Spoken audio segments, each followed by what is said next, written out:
This October.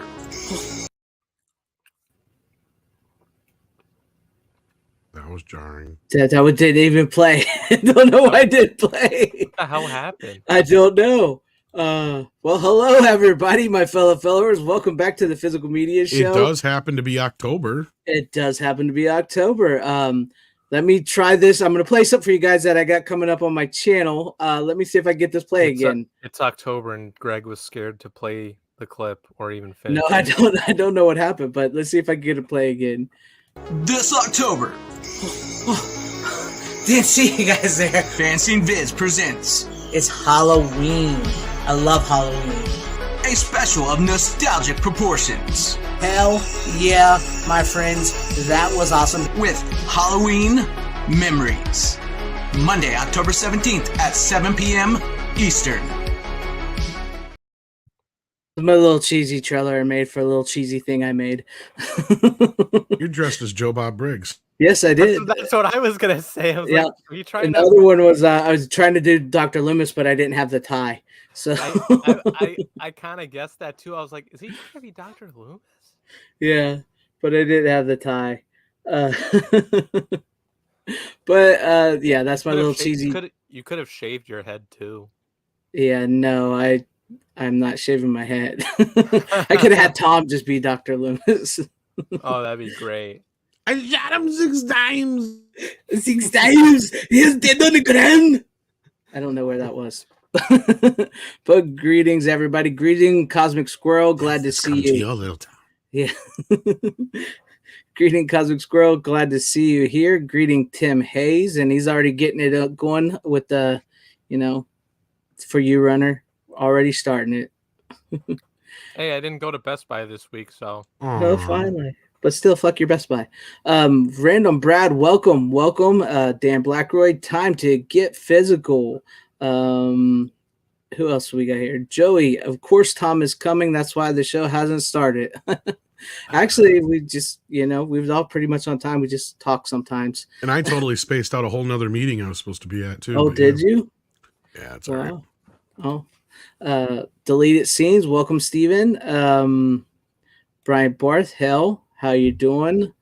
I want to make sure I get some things. Anthony Draven, how you doing? Tyrell72, welcome. And Cool Gamer, hello. Welcome to everybody out there hanging with us in the chat and on the screen. Before we begin, not much news in the way of upcoming releases.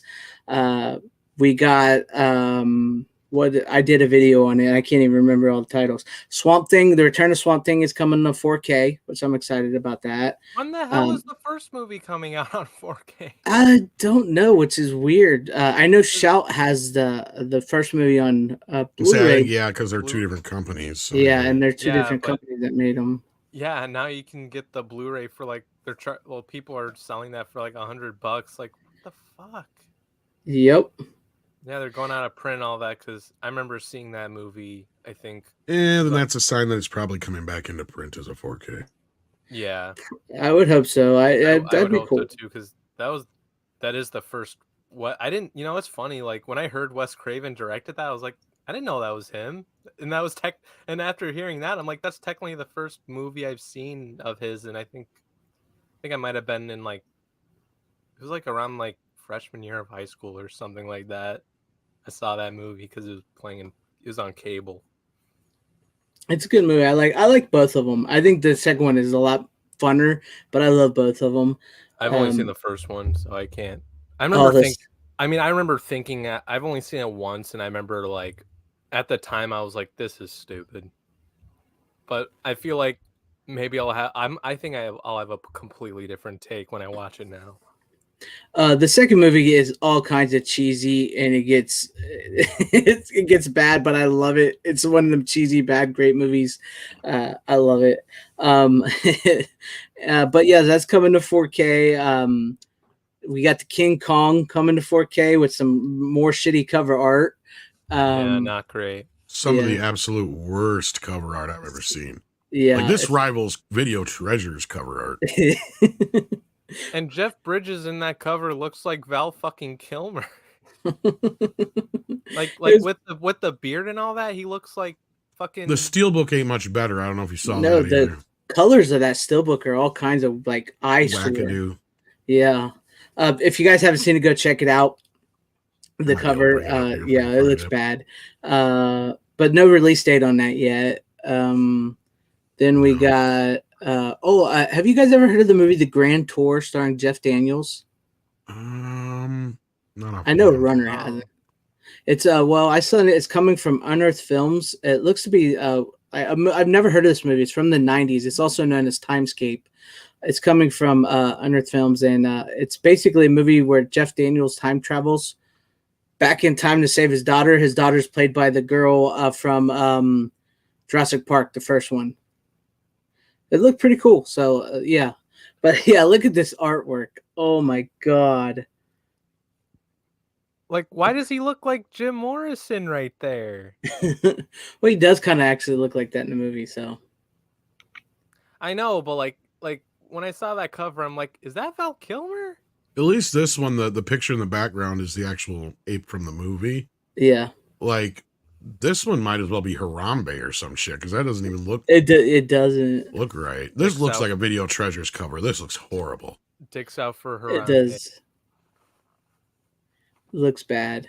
It looks really bad. It does not look like King Kong at all. King Kong ain't got shit on me. There you go. Joey says it looks like Keanu Reeves too. I can't see But that. it sure looks like he shat all over that cover, I'll tell you what. It did look bad. They filmed Swamp Thing not far away from where I live. That's cool. That's cool. That's cool. That's awesome. I like that. That's awesome. But yeah, that cover looks awful. No release date on that. Swamp Thing, whatever. The Grand Tour looks pretty good. I see When Harry Met Sally's coming to 4K through that German company that's doing Bloodsport. So that's coming. Nobody's Fool from Paul Newman is We coming. actually have a date of November 22nd on Kong, by the way. Oh, November 22nd? Okay, Yeah. cool. That's cool. I didn't know that. Nobody's Fool with Paul Newman, which is a Paramount title. It's coming to 4K from. I didn't hate that one. I liked know. it back in the day. Yeah, I didn't mind it. And I know I talk about this a lot. It's got a great scene with what's her name, where she flashes her boobs. So it's not a bad movie. Meg Nash Bridges, Don Johnson's wife. Ex-wife. Yeah, I know who you're talking about too, and I can't think of it. Yeah, I can't think of her name. But no, the movie itself is actually a good movie. Paul Newman plays a really good role where he's like this in this small town, and it's just really good. I like it. It wasn't too bad. Serpico is coming to 4K. Serpico is a good one. But yeah.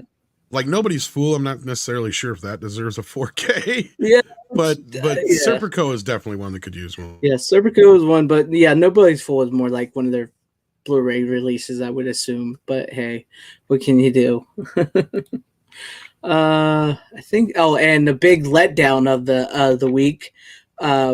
Michael Felsher, head of Red Shirt Pictures, who does special features for lots of Blu-rays, was teasing this big reveal, a bucket list item that he couldn't believe all these interviews he was getting for some of the most special features they've done in such a long time. And it turns out to be Silent Night, Deadly Night, Part 3, 4, and 5, which we already knew about. We already knew about, and most people don't care because let's be real. Yeah. Silent Night, Deadly Night is 2 films at best. Yeah. And that second one is barely a film. Yeah. Pretty much. It's just the first movie with like 15. How long is the second half with the other kid? Like maybe It's not- 20 minutes tops. Yeah, like 20 minutes. Yeah. Melanie Griffith. Yes, Melanie Griffith. Yeah, Melanie Griffith. Yes. Thank you, Deleted Scenes and Victor Fontaine. Yes. Yeah, they teased that up. Like I got excited. Like Michael Felsher. I was like, oh, what is this? And then it's like I heard about that like 3 months ago or a month ago, and I don't really care for the Silent Night, Deadly Night movies. So I know a lot of people are happy, but hey, it's. I mean, I think the fourth one has Clint Howard or something like that in it. And I might be interested in that one, but I don't really care about the rest.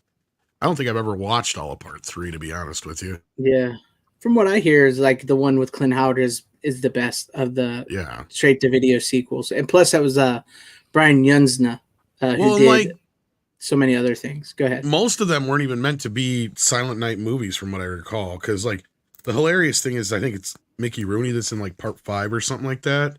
Yeah. Because he protested the first one when it came out. Like he was one of the lead voices against that first movie, which is hilarious. But yeah, it is. And then it turns out one of his final movies there is a Silent Night, Deadly Night movie. well, that's not one of his final. Well, not his final, but yeah. But it was like part 4. They meant to. It was meant to be something else completely. I don't remember what the hell it was called, but yeah, it ended up getting retitled as a Silent Night, Deadly Night movie. Yeah, you know that had to piss him off once he figured it out. It's like, you guys, you know what? We bitch about sequels now. Shit, back in the day, they used to do that shit to us all the time. They take a movie that has nothing to do with the series, slap a fucking title on it, throw it out on video. Here it is. Yep. You know, like Exorcist 7. Yep. Troll 2 is actually that. Yeah, Troll 2 is a great example of that. Yeah. And Prom Night Part 2 was actually not Prom Night Part 2 at all. Yeah, that don't surprise me, considering how different it is from the first film. And yeah, it was actually a Canadian movie, and the company that I guess owned Prom Night was like, you know what?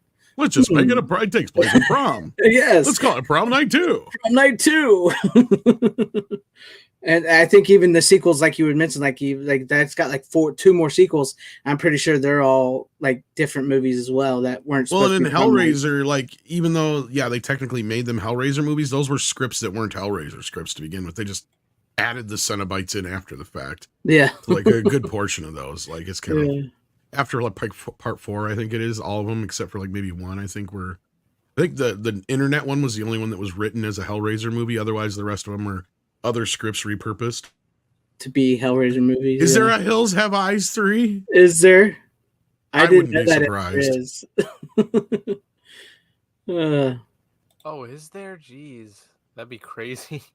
Yeah, Dan Blackroyd. The only exceptions are like Die Hard and stuff like that. But like, yeah, even there, like I think Lethal Weapon 2 was another script I think that was repurposed as a Lethal Weapon film, but. Like, yeah, once in a great while, but it seems like action is like the only place that you can do that and make it work, because really all you need is just like, what are our characters doing this time? And then once you get that kind of established, then you just kind of rate your characters on top of it. Yeah. Right. So, yeah.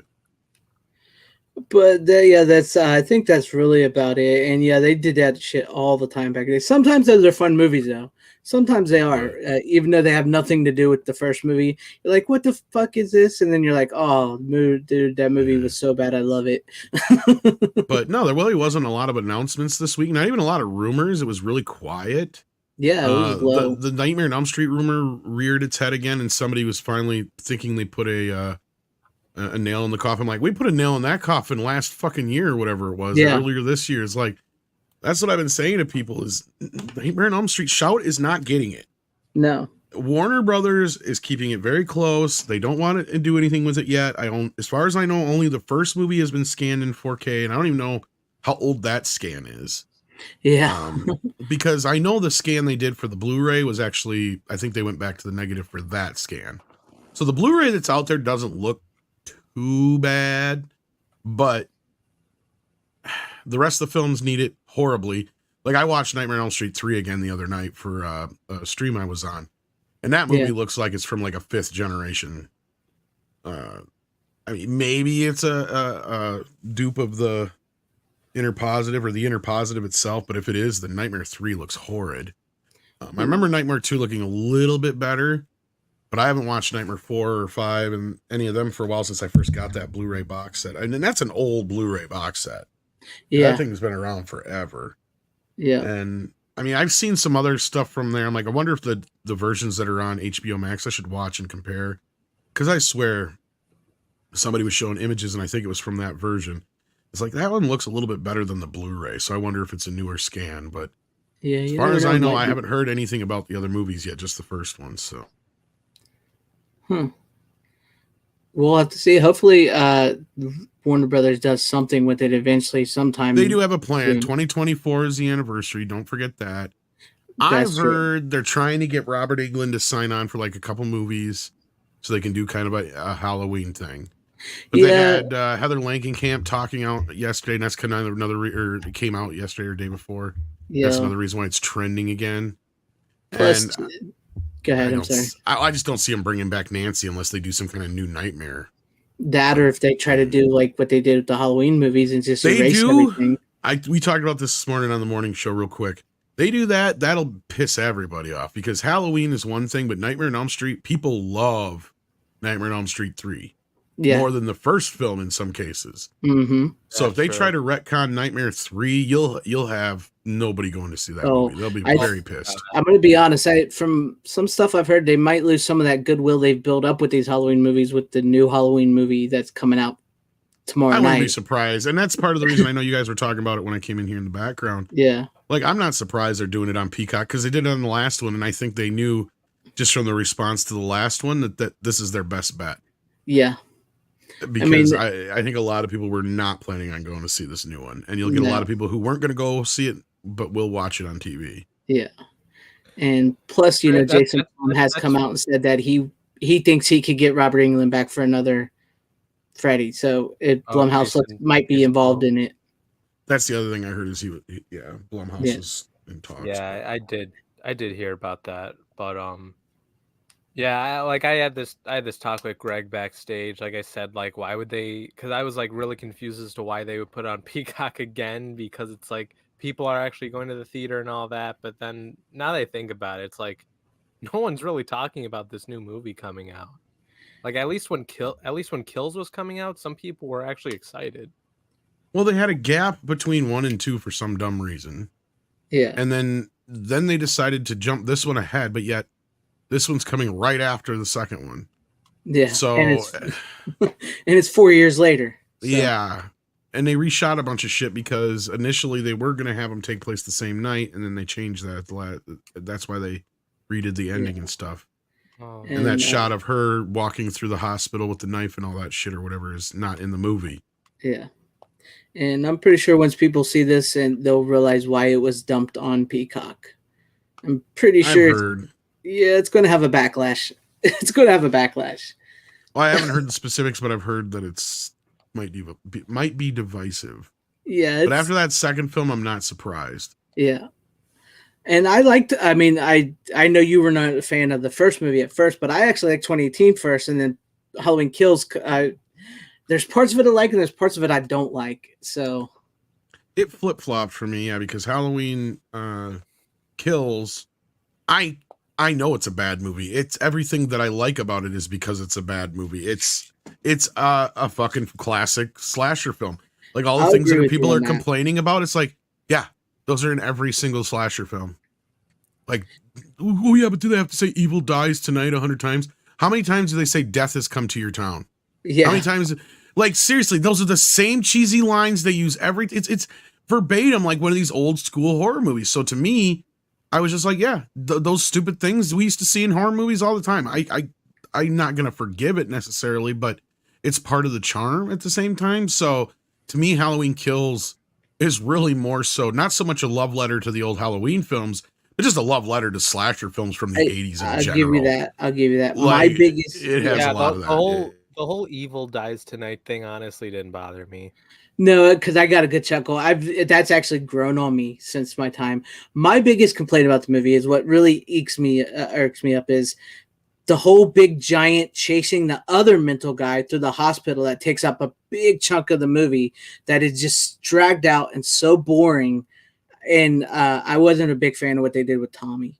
But other than that, I enjoyed most of it. But it's here and there. But I totally agree with you. It's definitely a cheesy slasher film from like the 80s. Yeah. Yeah. I do kind of agree with that. And my first pick is somewhat related to... Right, well, with that, we'll just segue into your first probably, pick. Yeah. I was going to say, I don't think there was any other news we missed. Yeah, there you go. And he's got Halloween Kills. Yeah, Halloween Kills. Now, did you watch the other cut? I watched the ending for the other cut. I watched the theatrical cut fully. So I don't know what the difference is. I just watched this like less than an hour ago. Yeah, I still have not seen the other version, so I don't know what's all different. But yeah. Yeah, I watched the theatrical cut just to save myself some time. I think there's like 5 minutes that's different. Yeah, Really? I think I know. Well, basically, like, spoilers for anyone who hasn't seen the movie. Laurie's daughter gets killed at the end, and then and that's how it ends in the theatrical, right? And then Yeah. you watch the extended cut or whatever, and it's basically Laurie Strode talking to Michael on the phone, and then her like walking in the hallway of the hospital with a knife. That's basically how it ends. Now, The shot I was just talking about that was in the trailer but cut out of the movie. Yeah. Yeah. Speaking of like a tease, since you talked about the Nancy thing, which that was done at the premiere of Halloween Ends, I think, right? That were Nancy with Freddy. See, I'm not sure if that was at the premiere or not, because now I watched the video again and it doesn't look like it was at that premiere. It looks like it's something else. Well, I know what's her name? Shit, from Halloween 4 and 5, her daughter, the one that played her daughter in those movies, Jamie Lloyd, her name was the character. That actress hinted at a possible Jamie Lloyd return down the line. So at the premiere at the interview, because Heather Langenkamp, Jamie Lee Curtis, her, and the other Laurie from the Rob Zombie movies were all there taking pictures, and they were all talking about it. So there were some teases. Who knows? But yeah, so Runner, this was your first time seeing the new Halloween movies. What did you think about this one and whatnot? This was a Kills. So I watched Halloween 2018 right before this movie right here. I just don't own 2018 on physical yet. Yeah, that's fine. 2018 I quite enjoyed. The only Halloween movies I've seen though were the first one, 2018, and this one. So you're missing out because I know. Halloween 2 is good. Halloween 3 is good.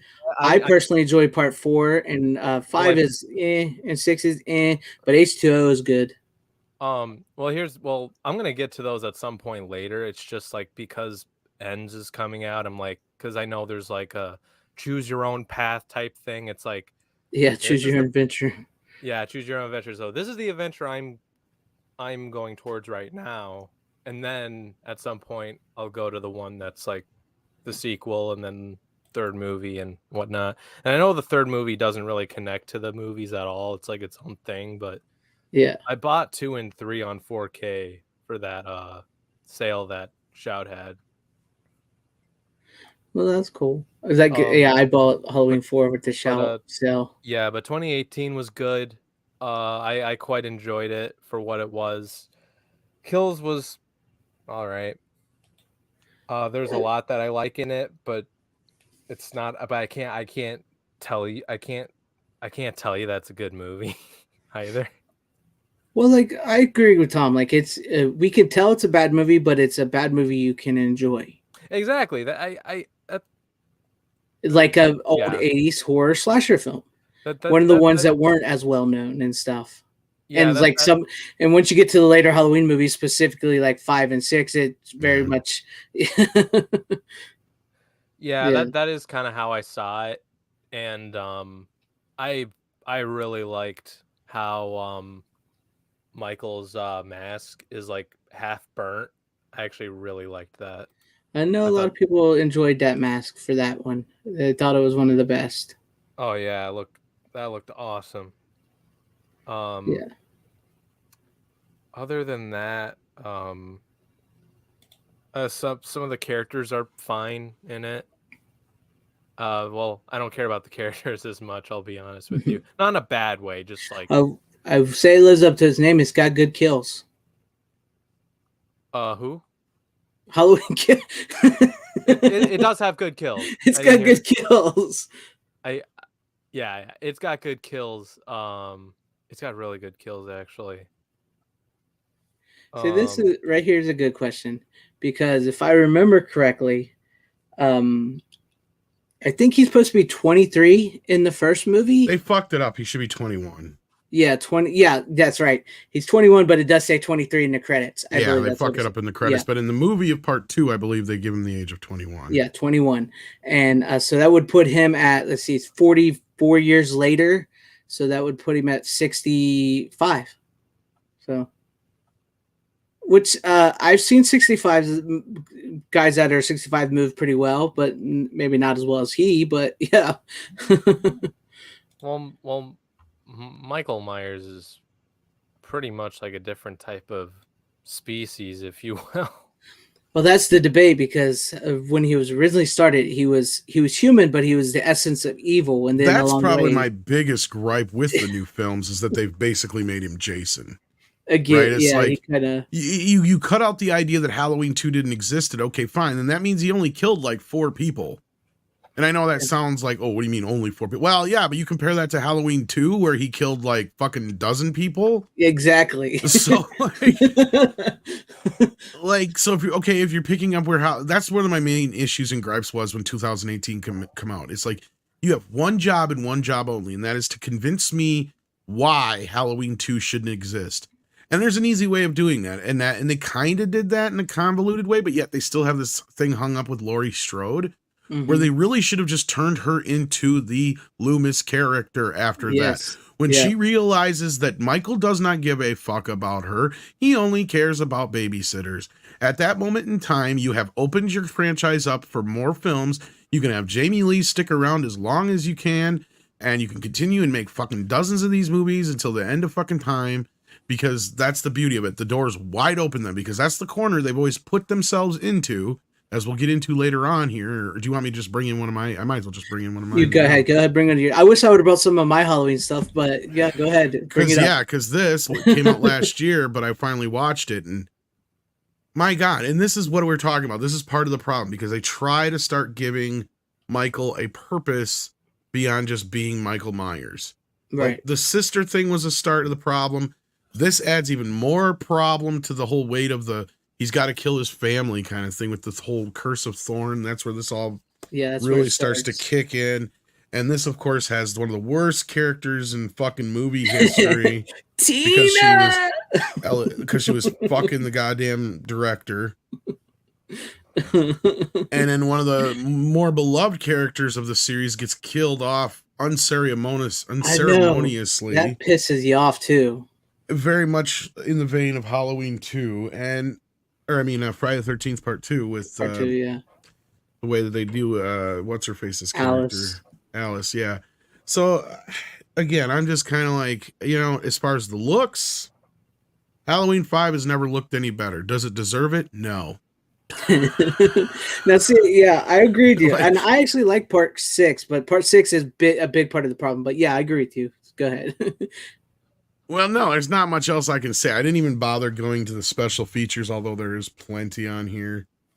Looks like, but yeah, they have the Dr. Death stuff on this there. is one of the movies where I hate Dr. Loomis in because he is like completely against character in a lot of this movie, and some of the shit they do with Jamie is one of the reasons why I have a problem with them introducing this idea of a kid, because Michael's never really went after kids, right? And sure, I get it, it's his family member, but it gets really convoluted, and she's a great actress. Yeah, they messed it up. I personally, Part 1 and 4 are my favorite of the Michael Myers. I've never been as big a fan of 4 as everybody is, and that's probably another reason why. I mean, to me, it goes that's where it starts to go wrong. And I will agree with you, it does, because I think they handle it a lot better in Part 4 with Michael going after her and the kid, and plus, like you said, you have her sister kind of fills in the Jamie or the Laurie Strode role, and then what they do in Part 5. What they did was, like, with the ending of that really messed it up and set them on a path where I don't think they knew what to do. Well, and they rushed Part 5 too. That's the other thing, because Part 4 was a decent enough hit for them, and so they right on the heels of, if I remember right, 5 came out the year right after, right? Yeah, because it was Part 4 was such a big hit. Yeah. After Part 3, and they was like, we got to capitalize, and then I think this and Nightmare on Elm Street 5 both came out the same year. Yeah, 1989. Yeah. And then we also got some of the worst of the series of each one. We got Nightmare 5, Halloween 5, Friday the 13th Part 8, Like 89 was a bad year for horror. I mean, I'm trying to think. I'm sure there's more. Oh, I'm sure we should do a thing about horror movies one day. Yeah. Just talk about it. With the good and the bad. Because because it's padded between, you know, like you had 88, which had like Child's Play, and Halloween 4 made a return, and Nightmare on Elm Street 4, and you know all that kind of stuff. And I think Friday 7 came out in 87, or was it 88? I can't remember now. Because there's those 2 years in the 80s where they didn't have Friday movies, and I can't remember. I would never remember which ones they were. I think it was 85 and 88, if I remember. Yeah, right. somewhere around there. But or it's 85 and 87, but I can't remember exactly. But I think those are the 2 years they didn't have Friday the 13th films. But anyhow, yeah. The point being, like, yeah, like it was just, I don't know, Halloween 5, very, very huge miscalculation. And it's because of movies like Halloween 5. And really, I think last year, that's kind of what triggered me into like, wait a minute, what am I doing here? Like, I'm being a pretentious asshole when it comes to Halloween 2018. Look at this shit. Like, it's true. Like, I mean, if we're sitting here holding this shit on some high pedestal. No, like, let's be real. There's less good Halloween films than there are bad. Yeah. And of the franchise, like Friday the 13th and Nightmare on Elm Street are pretty even keel. The Halloween franchise, on the other hand, is a goddamn mess. And it gets so convoluted. Even it doesn't matter which version you pick to go by, there's still problems in it. Yeah. So that's kind of why last year I just kind of threw my hands up in the air, and I'm like, you know what? It's all choose your own adventure at this fucking point. It is. Because I mean, I even have a diagram here to help those who may be Halloween inclined or declined. What is the word I'm looking for? Who are who don't quite understand what the way the franchise works. Yeah, this is it. Thankfully, Halloween 3 is saved from any of this problems. Yes, which might just make it the best Halloween film besides the first one at this point. I would say I kind of wish they would have. Honestly, I kind of, as much as I enjoy the sequel, because I do, even the ones when they get really shitty, I can still find some enjoyment. Even you said with kills. But I kind of wish maybe after part 2 they would have just ended Michaels and continued with the 3 and the anthology type thing. But we have no less than 4 timelines here. 5 if you count Halloween 3. Right. And I'm with Gary Ambrosia. I don't know if you saw his tweet that I commented on. I think I retweeted it too, where he said, wouldn't it have been a total, like, what kind of world would we live in, or what kind of franchise would Halloween be, basically, if instead of doing and being forced to do Halloween 2 the way he was, The Fog was actually Halloween 2. That would have been... Makes complete fucking sense. Like, if we would have got The Fog for Halloween 2, John Carpenter directing it, all you'd have had to change is set it on Halloween. Right. Which, easily done. Right. And just boom. watch Garfield's Halloween, because it's... Exactly. I did a video, by the way. Watch that. But go on. I did watch it. Yeah. But, yeah, I mean, and then I don't think anybody would have had a problem with Halloween 3. We'd probably have a Halloween 22 by now. Yeah. Which is funny because that's what Mustafa Akkad said. I will quit when I get to 22. Because that's the number that was ironically the number that Donald Pleasance, whenever he was asked by people, he'd say, when are you going to quit? He goes, oh, probably when they get to be about 22 sequels. Well, so Mustafa, before he died, he would always say, how many of these do you plan on making? He says 22. They're getting close. There's 13 of them right now. Because of Donald Pleasance. So. He said, I'll make 22. I mean, of course, he passed away, like I said, sadly killed in a bombing. But so I wouldn't be surprised. That's one thing we got to do. We got to make sure there's 22 movies for Mustafa and for Donald. Hopefully so. Personally, I hope after Blumhouse gets done, somebody else gets it and makes a new kind of been a timeline. bust, right? Like, I mean, as much as I enjoyed Halloween Kills, I got to agree with people. It's been kind of a bust. It's been a letdown. It's because I honestly had high hopes because I enjoyed 2018. I was like, okay, this is cool because I can have a new timeline. And then by Kills, I was like, yeah. And now with what I'm hearing about Ends, I'm like, yeah, it's done. Well, and that's the thing is a lot of people are bashing on H2O now. And I'm just H2O is way better. Y'all are fucking insane. H2O is 10 times better than 2018, 2020, all these other movies. Definitely. I don't care how much crap they're throwing in them. even with the scream elements of H2O, it still feels more like a Halloween film. And I went to see 2018 with a packed theater.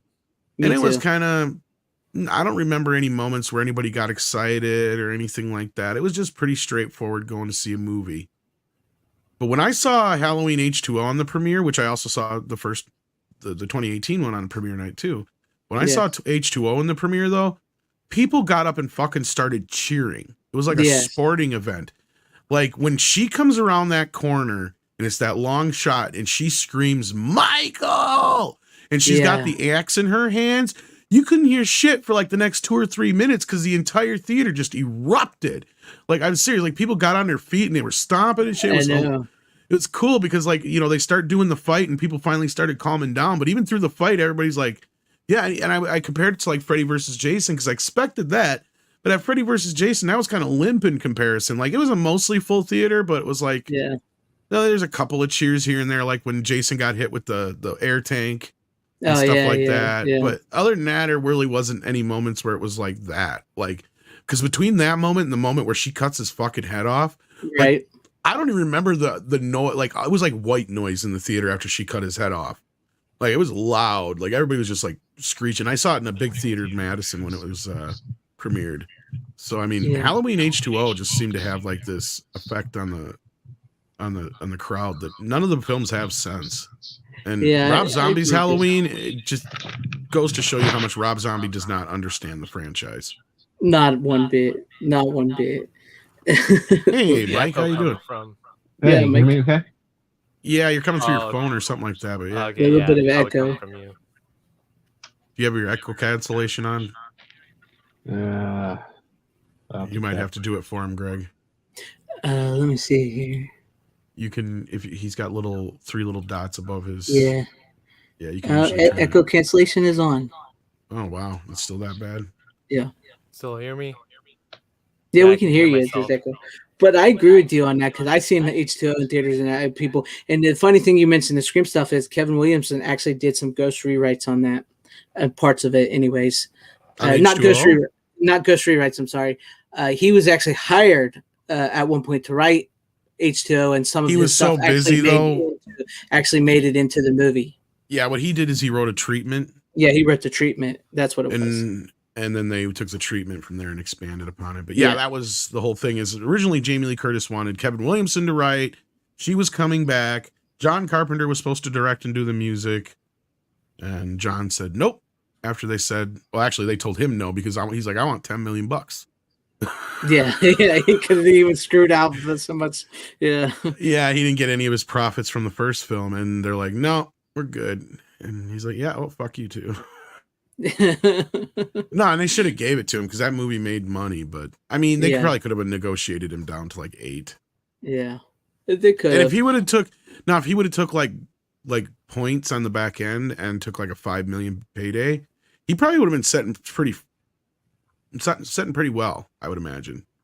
So. Yeah. It was just a shame that they didn't get him back for H2O because as good as that movie was, who could just imagine what it could have been. Then again, at that point, when he was making shit like Ghost of Mars and shit, so you really, I don't know.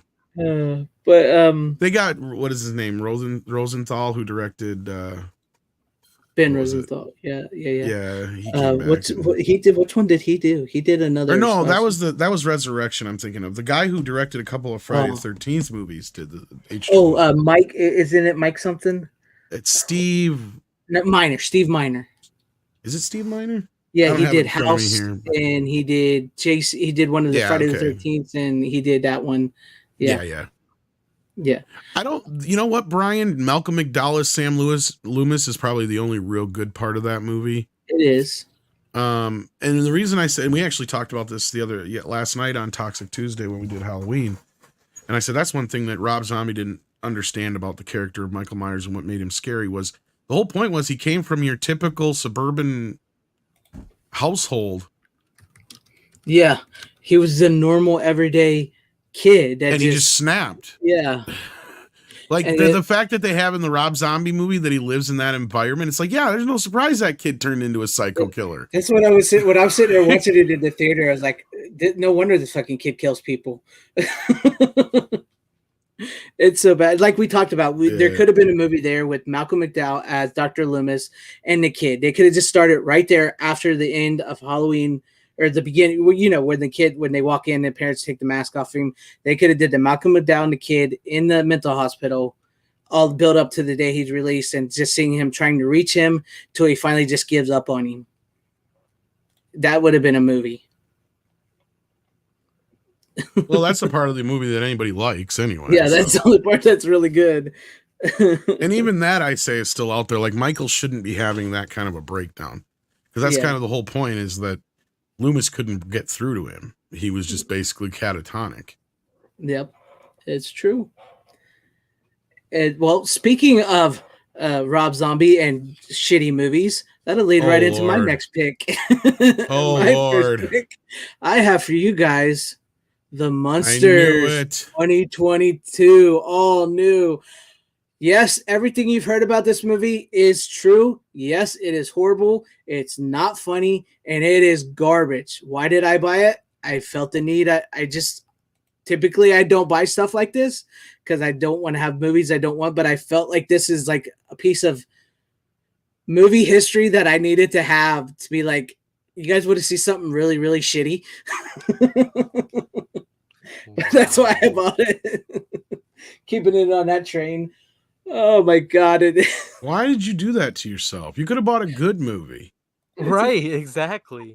I saw it and it was only like $15 and I was like, $15. That's $15 you'll never get back. Technically, I got it free, to be honest with you. But you could actually, it's on Netflix right now, isn't it? You could have watched it for fucking free. But technically, I got this movie free. Just a little thing. But yeah, how did you get it for free? I can't say at the moment. Are you going to start showing up on my cop videos I watch all the time? No, I didn't steal it or anything.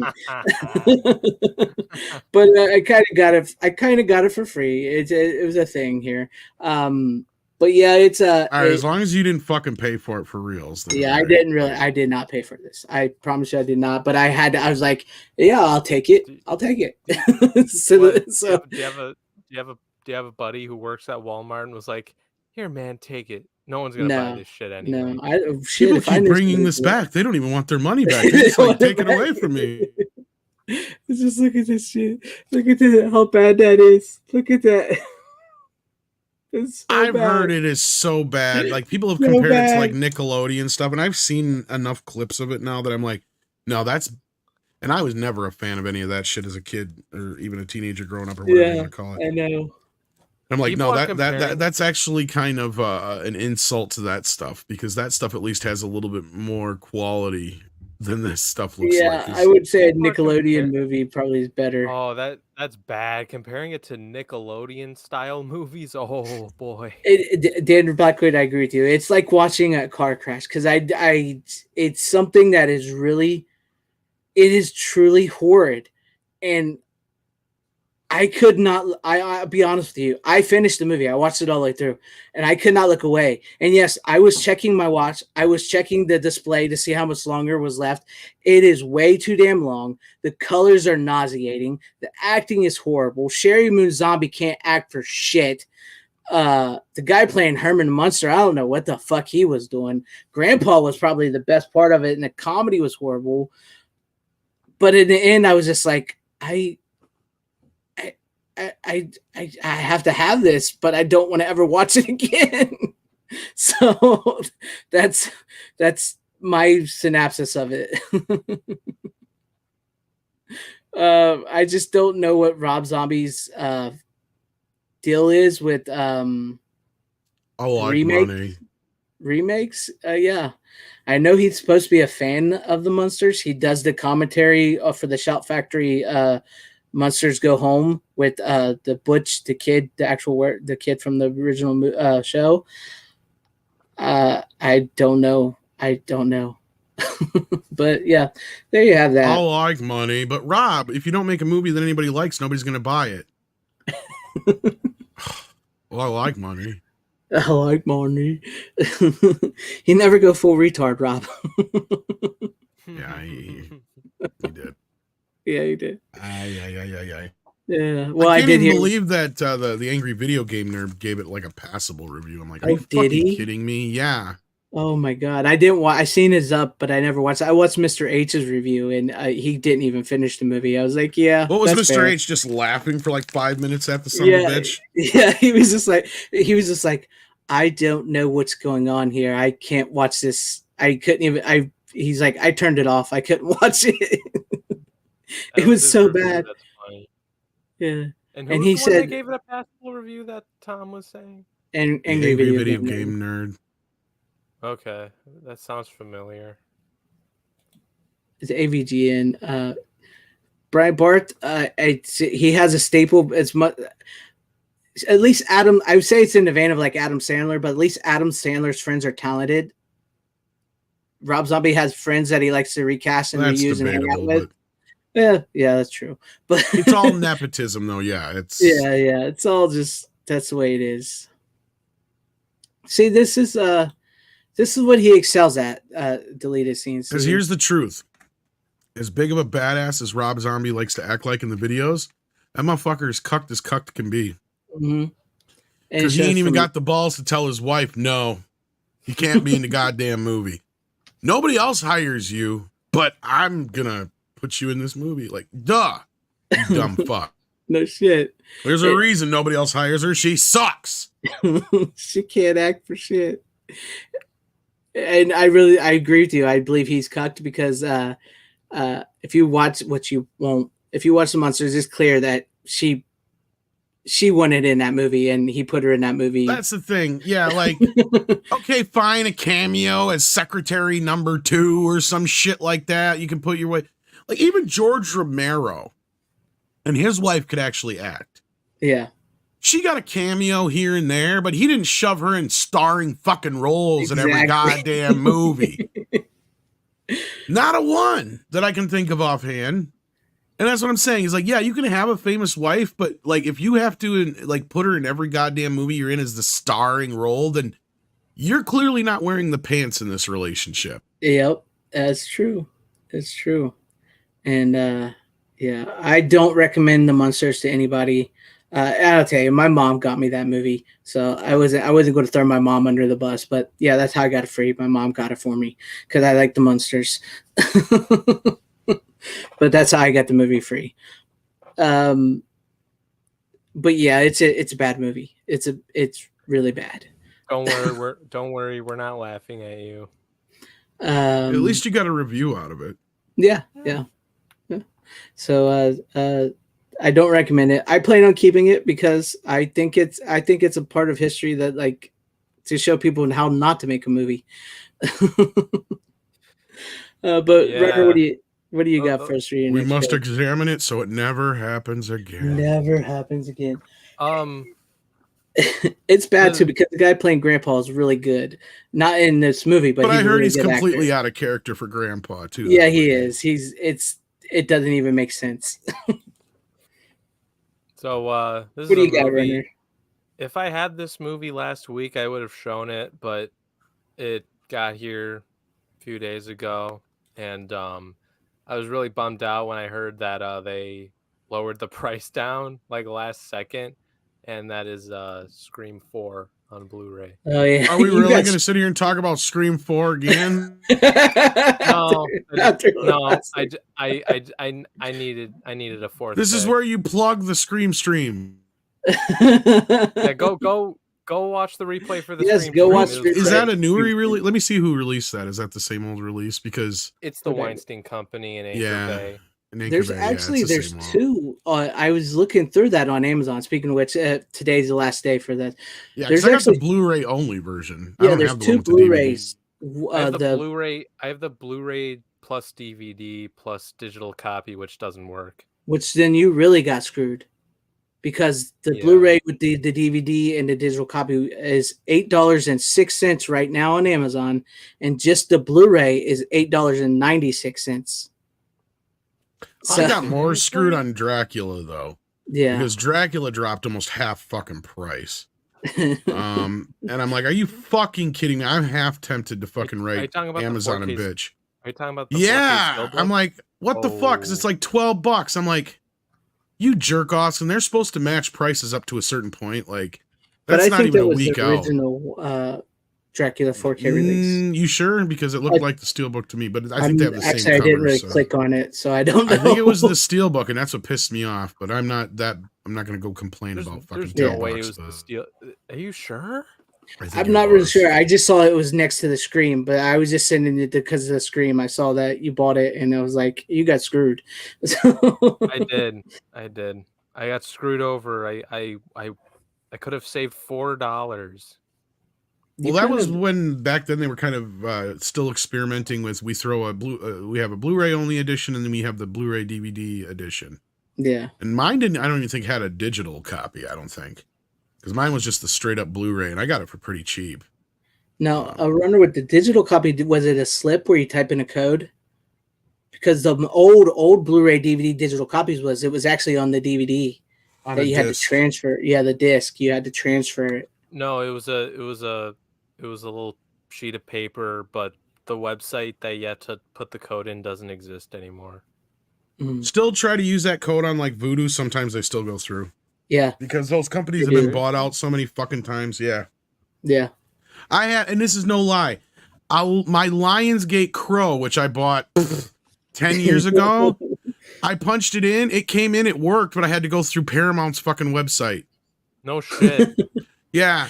Which means Paramount that's where Paramount has just been re-releasing. They've been that's why I said they ain't even bothered to changing and reprinting the discs. They're literally just putting out there the Lionsgate discs. Nice. Oh, so are they the one behind the Crow remake, the Paramount? I don't know if they have the rights or not to it. I have no. It's been long enough. I think those rights have lapsed. I can't remember what company's making that, but yeah, they already shot that, which is hilarious. It's Bill Skarsgård. I don't know how they managed to do that without anybody dying, but kudos to them, I guess. Yeah, good on them. We'll see how that plays out. Somebody's going to get the balls and try and remake The Exorcist or Poltergeist next. They'll be like, you dumb fucks. Well, we're getting Blumhouse and David Gordon Green is making Exorcist. They already had a Poltergeist one, but yeah, we got the Exorcist trilogy coming or whatever. Yeah. That Poltergeist remake was shit. It's the same damn movie, but that's the problem. It's the same damn movie almost with certain things. It's not bad, but it's also like it's not good because you didn't do anything. You didn't bring anything new to the table. The only thing new to the table was the kid with when she has her tablet or whatever fuck up a little bit. And I'm like, why didn't you utilize that shit a little bit more? Like if you're gonna modernize it. Exactly. Otherwise, it's the same goddamn movie to a T. Then to me, it's like, no, there's no sense in remaking it at all. Yeah. But anyway. Hey, Tom. Yeah. So I just looked at Amazon, the Dracula stuff. The Steelbook is still $26. Okay, so it's the older version. Right. Yeah, and the older version. I don't feel so bad then. Yeah. Because I was going to say, like, when I heard that from you, I was like, that's bullshit because they just released the Steelbook. Well, they've done that to me before, Blaze, like Runner, and I've turned around and fucking, and if it's close enough, I've bitched and got the difference. Like I've had a movie, like I'll buy a movie and then like literally a week later, they'll put it on sale and it'll be, if it's more than a couple bucks, I will bitch. And I have gotten the difference. Yeah. Because I look at it as long as it's within a week to me, that means they should match the price as far as I'm concerned. That's ridiculous. What was it? Because I did this, I'd done this not too long ago. I remember, because I think I remember telling you about it, Greg. It was one of the movies I got through Amazon, and like a week later, the price changed, and I went and got my. Oh yeah, what movie was that? I don't remember. I'm trying to remember now, but yeah, it was not too long ago. It wasn't too long ago. But go check out the Scream stream. We're not going to talk it again, but Runner. No, glad you showed it but off. we did show a lot of love for Scream 4 last week. Yeah, we did. So. Yeah, that's partially why I brought it on, and just because like I wanted to get it at some point, only because I feared that they were gonna go up in price because and all that. Yeah, I don't know where the rights lay in that one. That's a gray area.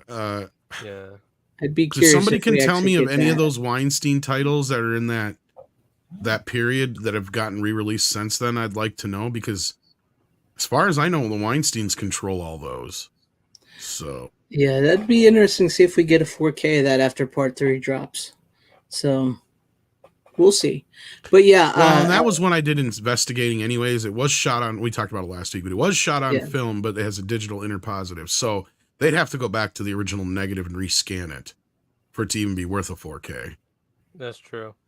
Well, we shall see. Hopefully, fingers crossed, because that's where I'm stopping from now on. Well, I will not watch 5. I probably will watch 6, but we'll see. I have completionist anxiety, so there's a problem there. But yeah, I feel you. I feel you. I'll watch 6 just out of curiosity. That's it. That's basically what I'm just curious. But moving on to you, Tom, what do you got for us for your next pick? Moving right along. Well, we might as well finish these off first. I was going to save these, but you brought up Halloween, The Curse of Michael Myers, and I did watch the theatrical cut of it this time. This seems like it's an older scan. Mm-hmm. This does not have the quality of all the other Halloween films do on 4K. Now, this is one of the ones that just come out this year. And I was very disappointed in the picture quality. In fact, I don't think it was that much better than the standard Blu-ray was. And that's why I'm convinced they're coming from the same scan. And it could very well have been a 4K scan of the negative, because I'm pretty sure that's what they did for the producer's edition. But it's that old that you can tell the difference. It has that, or it's because it's got Lionsgate got their hands on it at the time. And it's got some major DNR on it. Because it does not match the quality of all the other Halloween films in the series. And I even checked it. I even threw in H2O real quick to double check. Like, oh God, do all 3 of these have the same problem? No, it's just this one. So keep that in mind. I can't really recommend the upgrade on this one so much as compared to the other ones. Looks good, but you can just tell it's got some more noise reduction on it than the other ones did, and it sucks because it feels like an older scan. Yeah, what sucks because Part 6, for all of its badness, the way like we talked about how the sequels get, it's better than Part 5, and I kind of enjoy Part 6. To be honest with you, I kind of like Part 6 more than I do 4 and 5. I know that's almost sacrilege to fucking say, but I enjoy Part 6, and I totally see how I will admit it's better than 5, and it is better than parts of 4, with even 4 being my second sucks favorite. Either way, but yeah, the ending sucks either way, especially since we lost Donald Pleasance, so they didn't really know what to do at the end there. So, but yeah, that kind of sucks because I enjoy Part 6. Again, it's not a horrible looking disc, but don't be surprised when you put this one in compared to the other ones that there is a downgrade in quality. And again, I'm not saying they didn't scan it from the negative, but I'm almost positive it's just because it's that old of a scan, and or Lionsgate, they got it from them, because Lionsgate also released a single disc or their own version of the producer's cut as well. Yeah. So I think they actually had that all done then. And my guess is that it just, scan with an N, Joey. Joey. Yeah, but we could get into that a little bit. But anyway, no, but as far as special features go, I mean, this was one of those movies that is important to home collectors because it is one of the ones in the pantheon that we got to make happen through our movements online, much like the Donner cut of Superman. The producer's cut of Halloween was one of those movies that we used to share. Yeah. Back in the day, we had like the various different versions that would come out over the years, and yeah, it's one of the better of the sequels to a point. Mm-hmm. And dare I say, the theatrical cut is better than the producer's cut. I know that's another thing that's sacrilege. It's way better. The Weinsteins kind of knew what they were doing here. I got to give them credit. You got to cut this shit up. You got to add some oomph to it. You got to. Like, I mean, Alan Howarth, bless him, he got fucked over bad with this movie, but I kind of like the electric guitar version of the Halloween theme. Same, you can only do so many versions of the Halloween theme before you got to change it up a little bit. So I actually like the heavy metal grunge version of it. And this was, like, as much as H2O was the MTV Halloween, this one was just as much. People forget. That it was very much like I think they even had like a premiere thing on MTV too at the time. Yeah, Punch it up. Yeah, there you go, Joey. That's what I was looking for. It actually fucking worked. Told you. There you go. It worked on my Voodoo. Fuck yeah. There you go. I know. That's because Voodoo and a couple of those companies all conglomerated is what happened, Runner. Mm-hmm. Yeah. So what I'll do is I'll generally just use I tie everything to my there I go stuttering. I tie everything to my fucking Movies Anywhere, and there's only a few titles that won't go through Movies Anywhere, and it'll at least tell you where you got to go. So that's what I do is I tie everything to that. That way, my Amazon, my Vudu, if it's able to be anywhere, then I have it on both. Yeah, it just all goes through. Yep. Because on my phone or whatever, like I have a whole folder with like movie apps and stuff. Like I mostly use Apple TV for some I think you can movies. tie that into Movies Anywhere too. I'm not sure though. Yeah, I do have it tied with Movies Everywhere as well, but not everything that I have in Movies Everywhere like syncs in to all the others. Like Paramount's one that won't, and I mean, I have my Vudu synced into my Apple TV and was it Movies Everywhere or whatever. And Movies Everywhere is great because I could just scan the code or whatever, and I don't have to type it in. Like that's what's nice about it. Yeah, and I like that too because then, like I said, if it's able to load it up across your platforms, otherwise it gives you a choice which one you want it on. That's funny because I literally threw this in the trash, but then when you told me like, "Hey, try it out on your Vudu," you'd be surprised. I've had maybe only a small percentage of them that actually have not worked. Yeah, they still kind of work. Even though they say they expired, they still kind of work. You know. Yeah. Oh no. I mean, there almost every like older like 4K or Blu-ray release I've gotten that like says it's an expired code. It's never expired. They still never, work. never. But that's cool. But yeah, I enjoy Halloween Part 6. I didn't like the producer's cut. I do remember as a going online in the old dial-up and looking for pictures from the producer's cut and saying like, "What is this? What Jamie's in a hospital bed? How'd this happen?" And then it's like when you finally see the producer's cut, you're kind of like, "That wasn't worth it."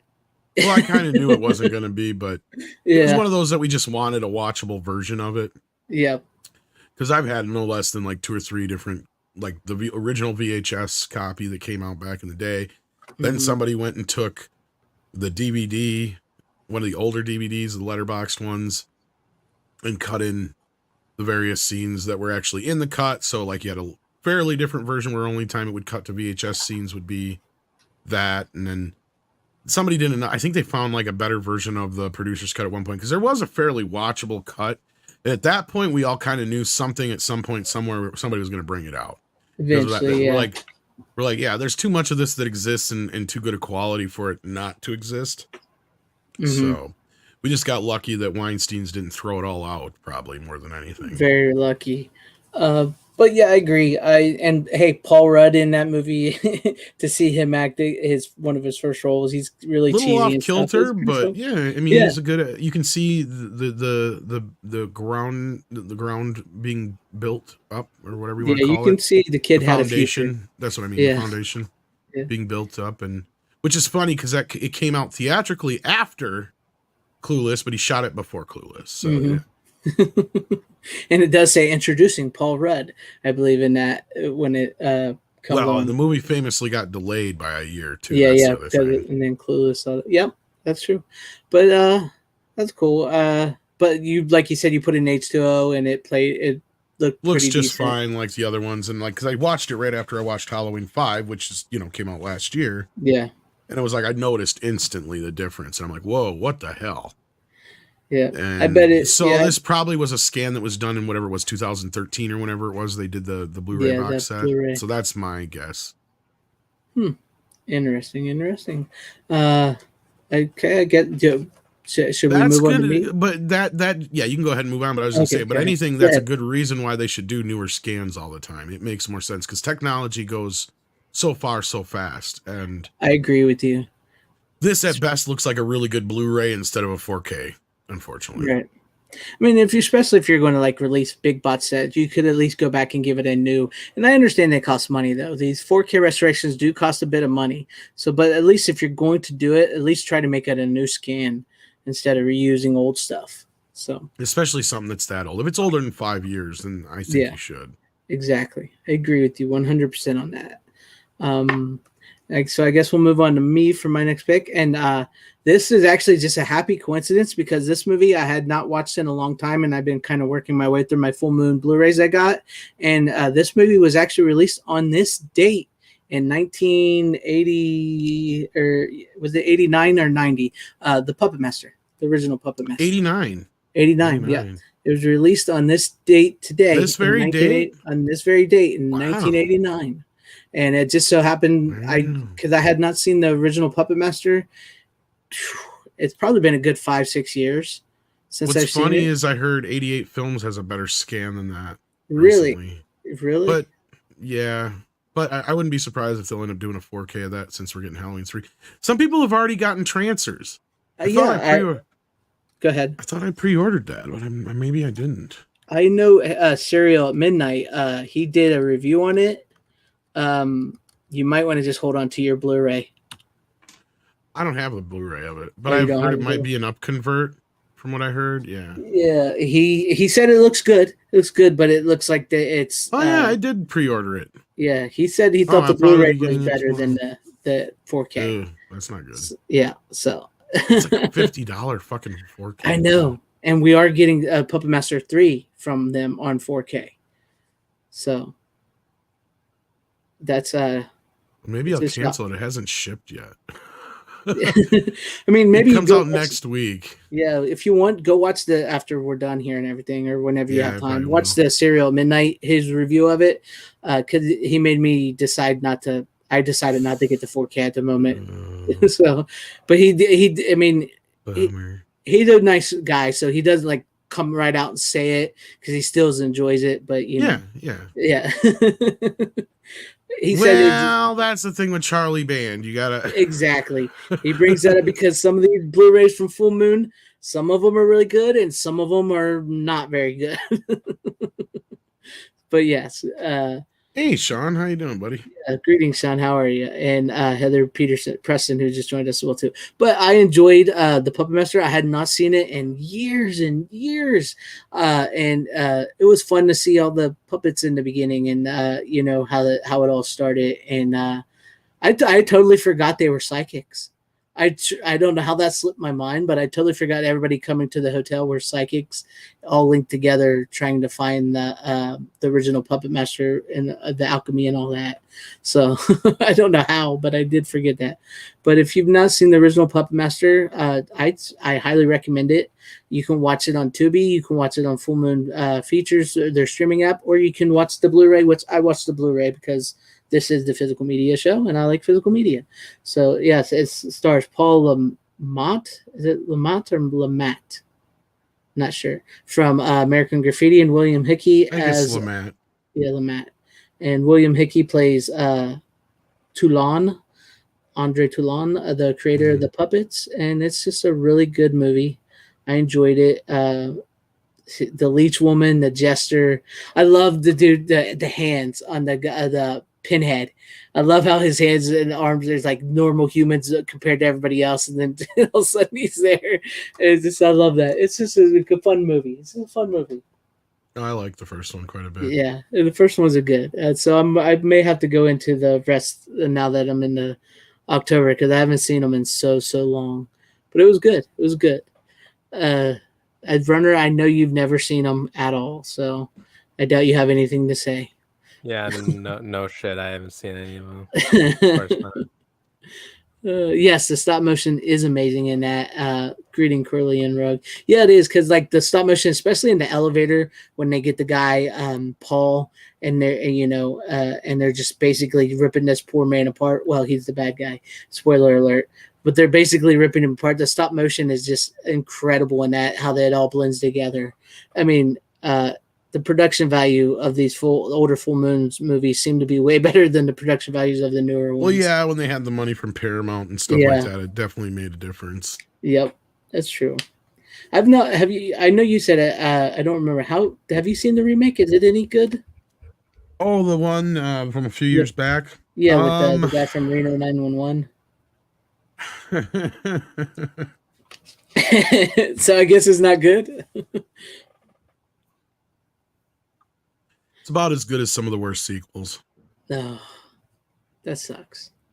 And they really fudge with some of the lore and stuff like that. And it's barely a remake. It's more of like a weird sequel, but it's got rebooted quality too. I barely remember it.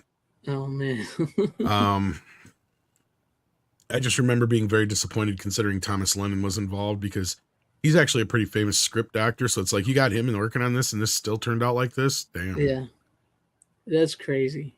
Well, now I know not to get my hopes up for it when I get to it. Sean, the OG Universal Monsters are the best they've ever looked in their new Blu-rays and the new 4Ks that are out right now. They're beautiful. They're absolutely beautiful. If you want to get them, get them. The Blu-rays, like Tom said, just seem to be just as good as the 4Ks. Because they are. Yeah, I didn't notice a huge jump. I mean, yeah, I didn't notice a huge jump between quality. I mean, there's a little bit better quality, obviously, but yeah, if you could find a really good deal on that huge Universal box set, I'd actually go for that before I'd go for these ones that are kind of staggered releases. Because here I am just kind of twiddling my thumbs waiting for Bride of Frankenstein. Because as far as I'm concerned, like I said, the rest of the scans of the other films, and as much as I watch them in comparison, yeah, the only three I need in 4K are Dracula, Bride of Frankenstein, and Frankenstein. Those are the only three I watch like every year. Otherwise, very rarely do I watch a lot of the sequels and spin-offs and all that shit. So, and I'm not as big of a fan of the Mummy and Wolfman. I mean, I like some of the Wolfman stuff, but I'm still on the fence of whether or not to get that one on 4K. But the Mummy one, I could really take or leave. And same thing with the Invisible Man is good, but I don't know how good that scan can look considering the effects are all optical. So I would imagine the 4K would probably show more issues than actually make it look better. But I can't say because I haven't seen it. So yeah, I just watched Wolfman today. Actually, I love the Wolfman, Dracula, and Frankenstein, Bride of Frankenstein. That's the four I watch because Wolfman is my favorite. But yeah, they're beautiful. I got the big Blu-ray box set, and they typically go on sale around this time of year. Yeah, I think really, last year it was like $89, $79, something like that. And I paid $129 for it brand new. Yeah. So it goes on sale. If you can see it anywhere for like less than that, then that's usually a pretty decent deal. Because you get all the movies. Yep. And you have multiple copies of plenty of them. Yeah, you have multiple copies of Abbott and Costello meets Frankenstein. Yeah, I think that's the one that's in there the most. There's like I think 8 of them. I guess it was cheaper just to do it that way than try to reproduce a whole nother new box set with just those discs in it. Because all they did was take the greatest collections of all the other ones and just put them all in this box set together. Is what they did. But I mean, they are uniform. They all look fine. But it's just funny because you got like 10 copies of Abbott Costello, this, that, and the other, and like I think a couple of different ones. Some of the Frankenstein and Dracula ones. Yeah, the House of Frankenstein. I think there's multiples of that because that's where they all meet. Because if they cross over, then you got multiple copies, Yeah. And as far as the creature goes, like the two main ones are in 3D anyway, so I just watched the 3D version. What do I need the 4K for? So yeah. But yeah, I watched that and check out the Puppet Master. It's a good movie. I enjoyed it. I haven't seen the first one in so long. It was honestly though, I bet you as far as the 4K scans, the one that would look the best probably would be Creature because that's one of the newer ones. Because that was in the 1950s, so yeah. But I heard something about because it was shot in 3D that it might look like some shit. of it can get a little blurry. Yeah, some of it. Yeah. So that's why I wasn't like quick to jump on this second box set. I'm pissed because I'm like, where's my Bride of Frankenstein by itself? But that's the one I really want. It's like I'm not spending $60 just for one damn movie. Didn't they release? I know they released the first 4 in separate. The first 4 they did. $12 for the second 4K. Not yet. They haven't announced any. So I'm kind of feeling like what the fuck because here's how they did it. Last time when they released the main box set, they had the 4 steelbooks come out at the same exact time because Best Buy had them. Because that's what I did. I just ordered Dracula and Frankenstein, and I said fuck it for the rest of them. Because they were having issues, if you guys remember. Yeah, I remember that. Yeah. You guys remember they were having issues getting them out because they didn't have enough they oversold them is what happened. Yeah. And the facilities they had weren't making enough of them, whatever.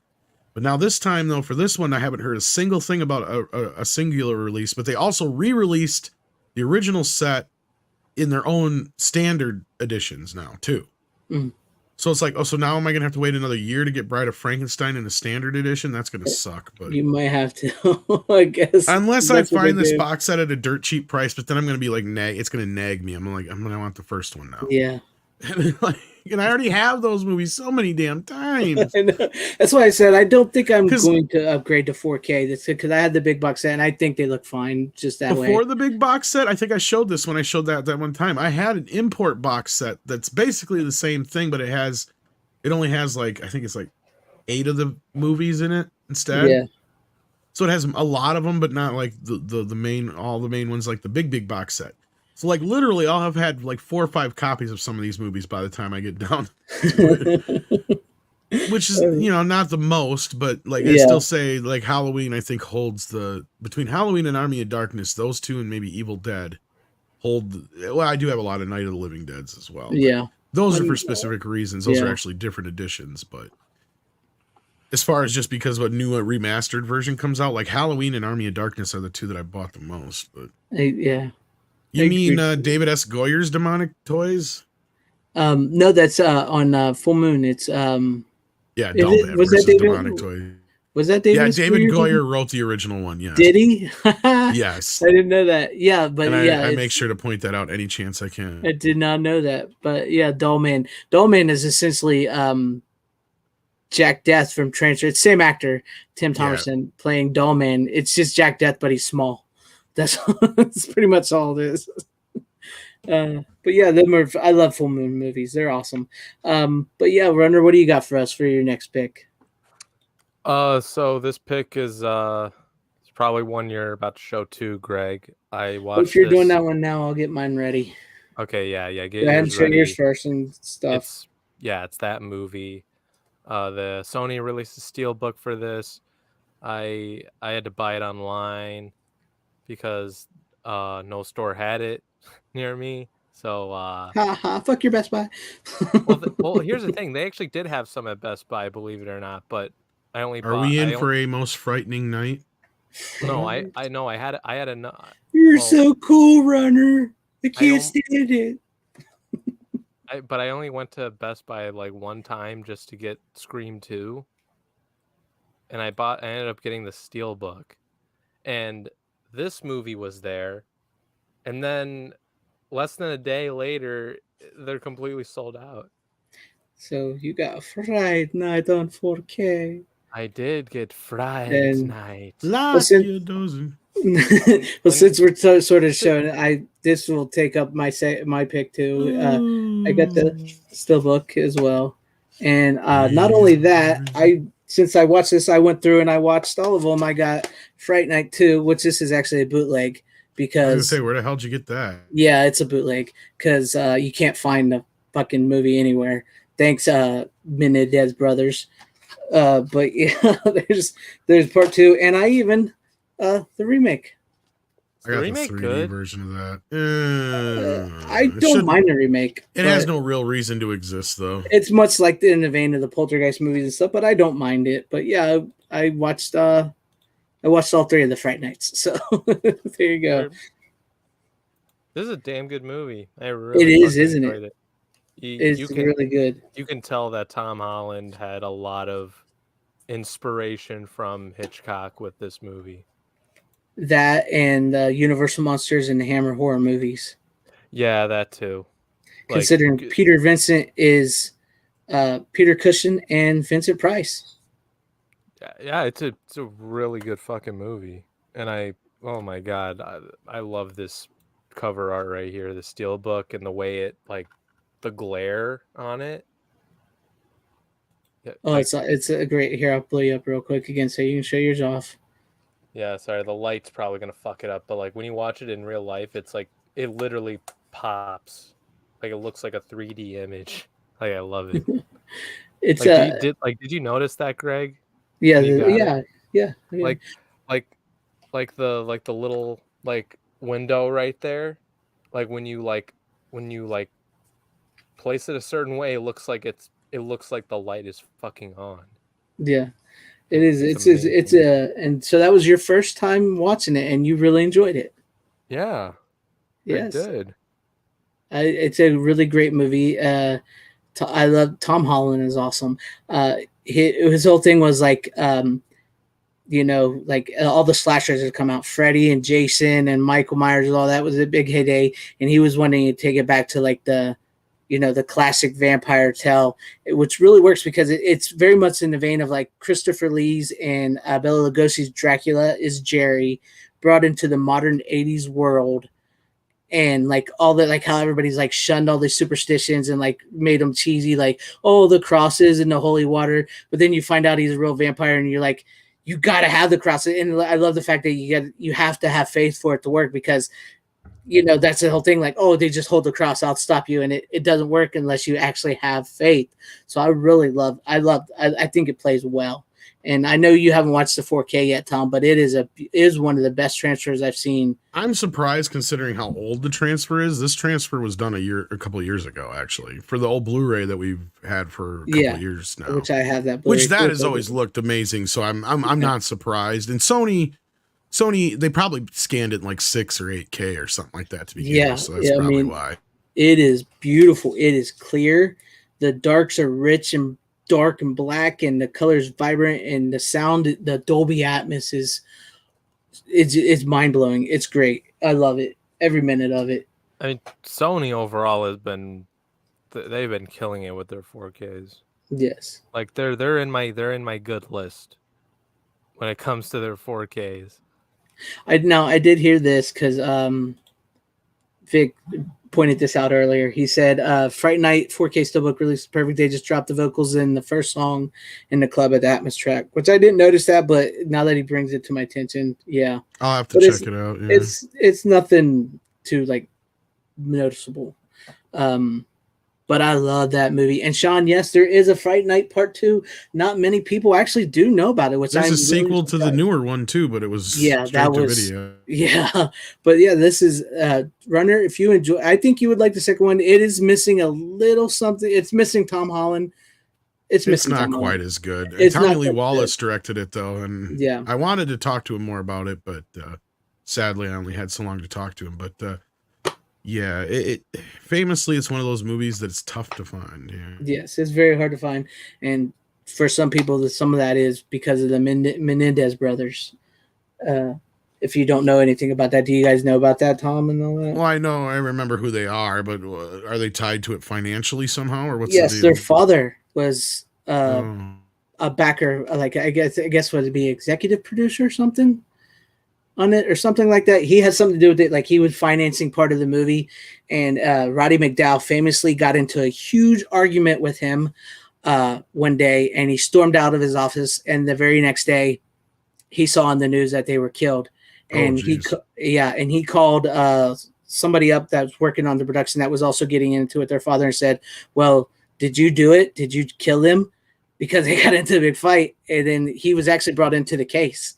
So wow, I didn't know that. Yeah, that's actually one of the reasons why Fright Night 2 is so hard to get. And a lot of people don't really know about it. No, I did not know that whole. I knew it had something to do with the producers and not licensing it or something to that effect, but I never knew that much of the background. Yeah, that's news to me. Yeah, the police actually interviewed Roddy McDowall before they knew who the killers were. Boy, Roddy was always in trouble. He got in trouble with the movie thing back in the day too. Yep. Like, damn, dude. Yeah.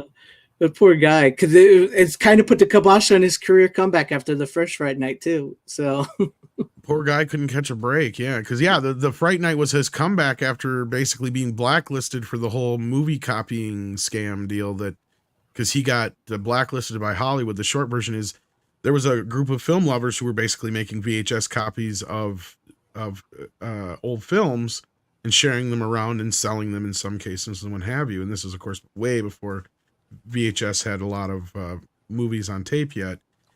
And Roddy McDowall and a group of people are part of the reason why they have that whole FBI warning and all that business, because they actually got the FBI involved and it was a big deal. And Roddy named a lot of names, and unfortunately that blacklisted him. So the poor guy, he just literally couldn't catch a break. But I watched. I have the bootleg of that. I'm glad I got it because it still plays for now. You know how these bootlegs don't last very long, but it's good. It's got I love that Jonathan Grise is in it, and he was the Wolfman in Monster Squad, and he's essentially the Wolfman in part 2. So that's pretty funny. But it's not got as much. It's just missing a little something, and I did think it's missing Tom Holland's input and Evil Ed. And it's essentially, if you don't know Runner, it's Jerry's sister. She has come to town, and she wants to take revenge on Charlie and I almost said Vincent Price. She wants to take revenge on Charlie, and I can't even think. Oh my God, my mind went blank. Peter Vincent. Peter Vincent, yes. She wants to take revenge on them, and it's sort of a role reversal in the movie where they've convinced Charlie that everything that happened in the first movie was a delusion, a psychosis thing, that Jerry was just a serial killer. He wasn't a vampire. He's got a new girlfriend now. It's a different, she's much prettier, a better looking woman. And so this time Peter knows she's a vampire, and Charlie doesn't want to believe, so it kind of role reverses that way. And it's not bad. It's got great moments, but it's just not as good as the first one. But it's a decent enough sequel. So, yeah. All right. So, I don't know. It's probably not a sequel I'll check out anytime soon. Like, You probably wouldn't be able to if you wanted to. Yeah, you probably couldn't find it. that too. But yes, and then the remake, which with Colin Farrell as Jerry, I went into watching. I think it's got a great cast. It is an unnecessary remake. I don't mind it, but it's like Tom said. It's fine. It's fine. I really haven't seen it in like 20 years or so or more, maybe. And I don't remember liking it very much when I saw it then. I was very disappointed by it. I mean, I've wanted to revisit it, of course, but I know it's damn near impossible, so. Yeah. I don't mind it. I honestly don't mind it. I kind of liked it. I thought Anton Yelchin, if I said the name right, he did a good job as Charlie. I think Colin Farrell and what's his name? He played Doctor Who. David Tennant as the Peter remake. Vincent. I was talking about part 2, but the Part remake 2. I hate even more. Oh yeah, I'm one of those people who did not like the remake at all. I know there's a lot of people who are like, oh yeah, it's not so bad. It's like, yeah, that's just because it doesn't deviate too much from the original film. It's true, but it doesn't really bring anything new to the table either. So that's true. It's true. In that respect, I was just like, we didn't need it. It's unnecessary. It is an unnecessary remake. We didn't need it. I definitely think that Runner, you would actually probably really enjoy it because the way your taste is. But part 2 remake. Yeah, you would like the remake. I really think you would. I don't like. Don't think that I like every remake, or not every remake, just like some remakes. It's like I think you would like it in the sense of like how you like action, because it's okay the way it is. But the biggest sin that the remake commits is what they do to Evil Ed, because that's the one thing that they do kind of change, and then they end up screwing it up, because Evil Ed, and Evil Ed in the original movie, he's like this nerdy, how he is, how he treats Bruce Charlie and all that, the way he is, and then like he's in it for like the whole movie until he becomes, and even when he becomes a vampire and everything. Well, in this one, they make him much more like, I think, sympathetic. He's played by McLovin in this movie. They make him much more sympathetic, and he's kind of Charlie in the beginning of the movie. He already knows right off the bat that Jerry is a vampire, and Charlie is kind of the dick. He's kind of the dick friend who doesn't want to believe him, and he wants to hang out with the cool kids, and he's got a hot girlfriend, and he doesn't want to hang out with those nerdy friends anymore. And so they pretty much kill Evil Ed right off in the beginning. Well, not kill, but like Jerry turns him into a vampire like right off in the beginning of the movie. And then you don't see him again at all after that, because they do this like really sympathetic thing, the way Charlie doesn't want to be his friend. He's being bullied. He's being picked on. He knows a secret, and then Jerry gets him, and then he disappears. And then when he comes back, he's McLovin, and it messes it all up. it sucks. So yeah, so it is an unnecessary remake. I agree with you 100%, Tom. And then Chris Sarandon does make a quick appearance in it, and it's a pointless cameo. So yeah. But I enjoyed the first movie on 4K. It's great. The second movie I don't mind too much. The remake unnecessary, but I've watched it. But it's pretty hard to find part 2. Any final thoughts there, Runner? Nothing to really say. I mean, I only saw the first movie. It's good. I enjoy it. Happy to get the 4K Steelbook because it's probably one of the best looking Steelbooks I've seen. Yeah, that's about it. It is. It's a good one, and it's when you check it out, Tom, I'd like to hear what you think because it's one of the best looking 4Ks I've seen. Hopefully, I'll get to it this next week here. Yeah. Yeah. So I got Return of the Living Dead in the mail today, so hopefully I get to that. I know. Soon. I've heard you. Valiant yesterday it was saying that was really good. So I'm curious because I got the Criterion Blu-ray as is. Or I got Return of the Living Dead. Oh, Return. Yeah, mine's coming next week. I thought you were saying Night of the Living Dead. No, I got it. The one with the Shout Factory. Yeah. Mine will be here next week. Not. I got Night of the Living Dead as well. But yeah. I'm confused. Did you get Night of the Living Dead? You got Return of the Living Dead. I got Night of the Living Dead like a week and a half ago. I know Tom did. I'm talking about you, Greg. Oh, my Return of the Living Dead and won't be here till next week. Got it. Yeah. Did you order the movie only? Yeah, I just wanted the movie. Okay, yeah, I got the poster and the pins, but yeah, at least that was when they didn't stick you with extra versions of the movie. Yeah, you needed like 4 copies of it, didn't you? No, really, I didn't. No, I just. Speaking of movies with 4 copies, though, I mean, this is when I bought 3 copies or 4 if you count the VHS, though, in my lifetime. What do you got? That would be, and this is one that Runner, I believe, has shared not too long ago. So, but the Blues Brothers, and this is the Best Buy Steelbook. We're on a mission from that's God. 4K, right? Oh, nice. Yeah. Oh, that's cool. I have the standard.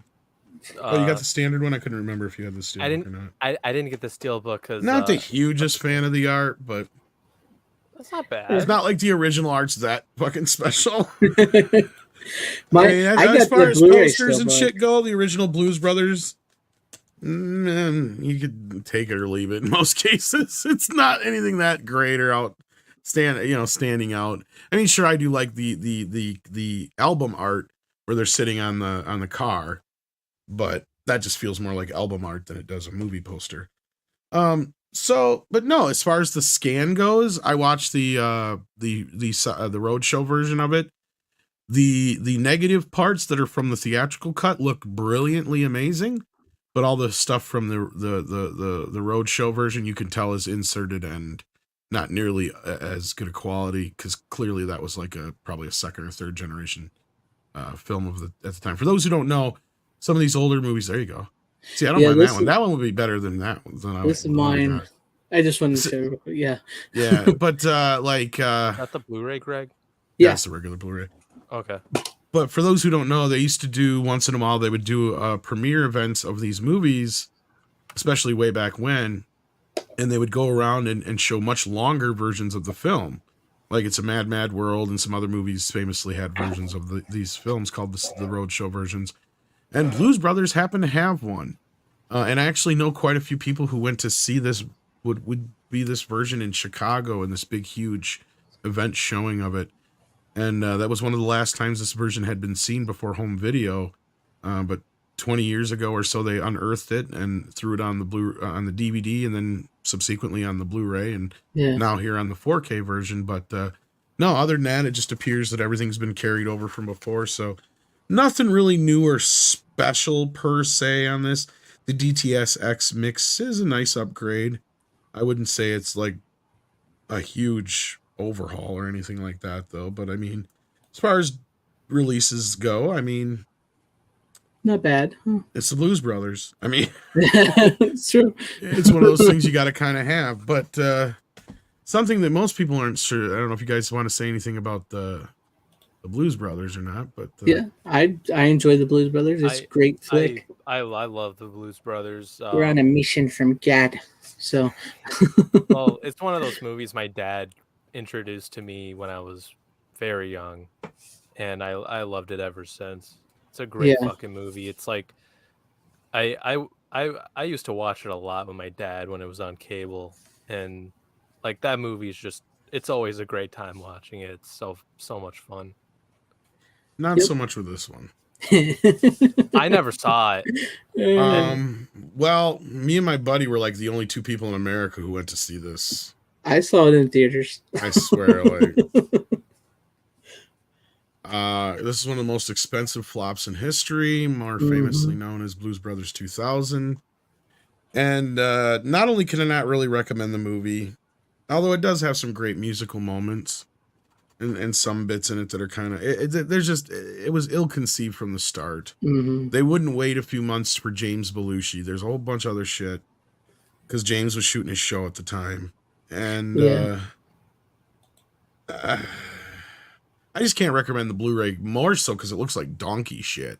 Like, this is one of the worst Blu-rays I've seen in a while. Of course, it's an older Blu-ray, and I'm sure it's from the same old scan from the DVD, and it looks like it.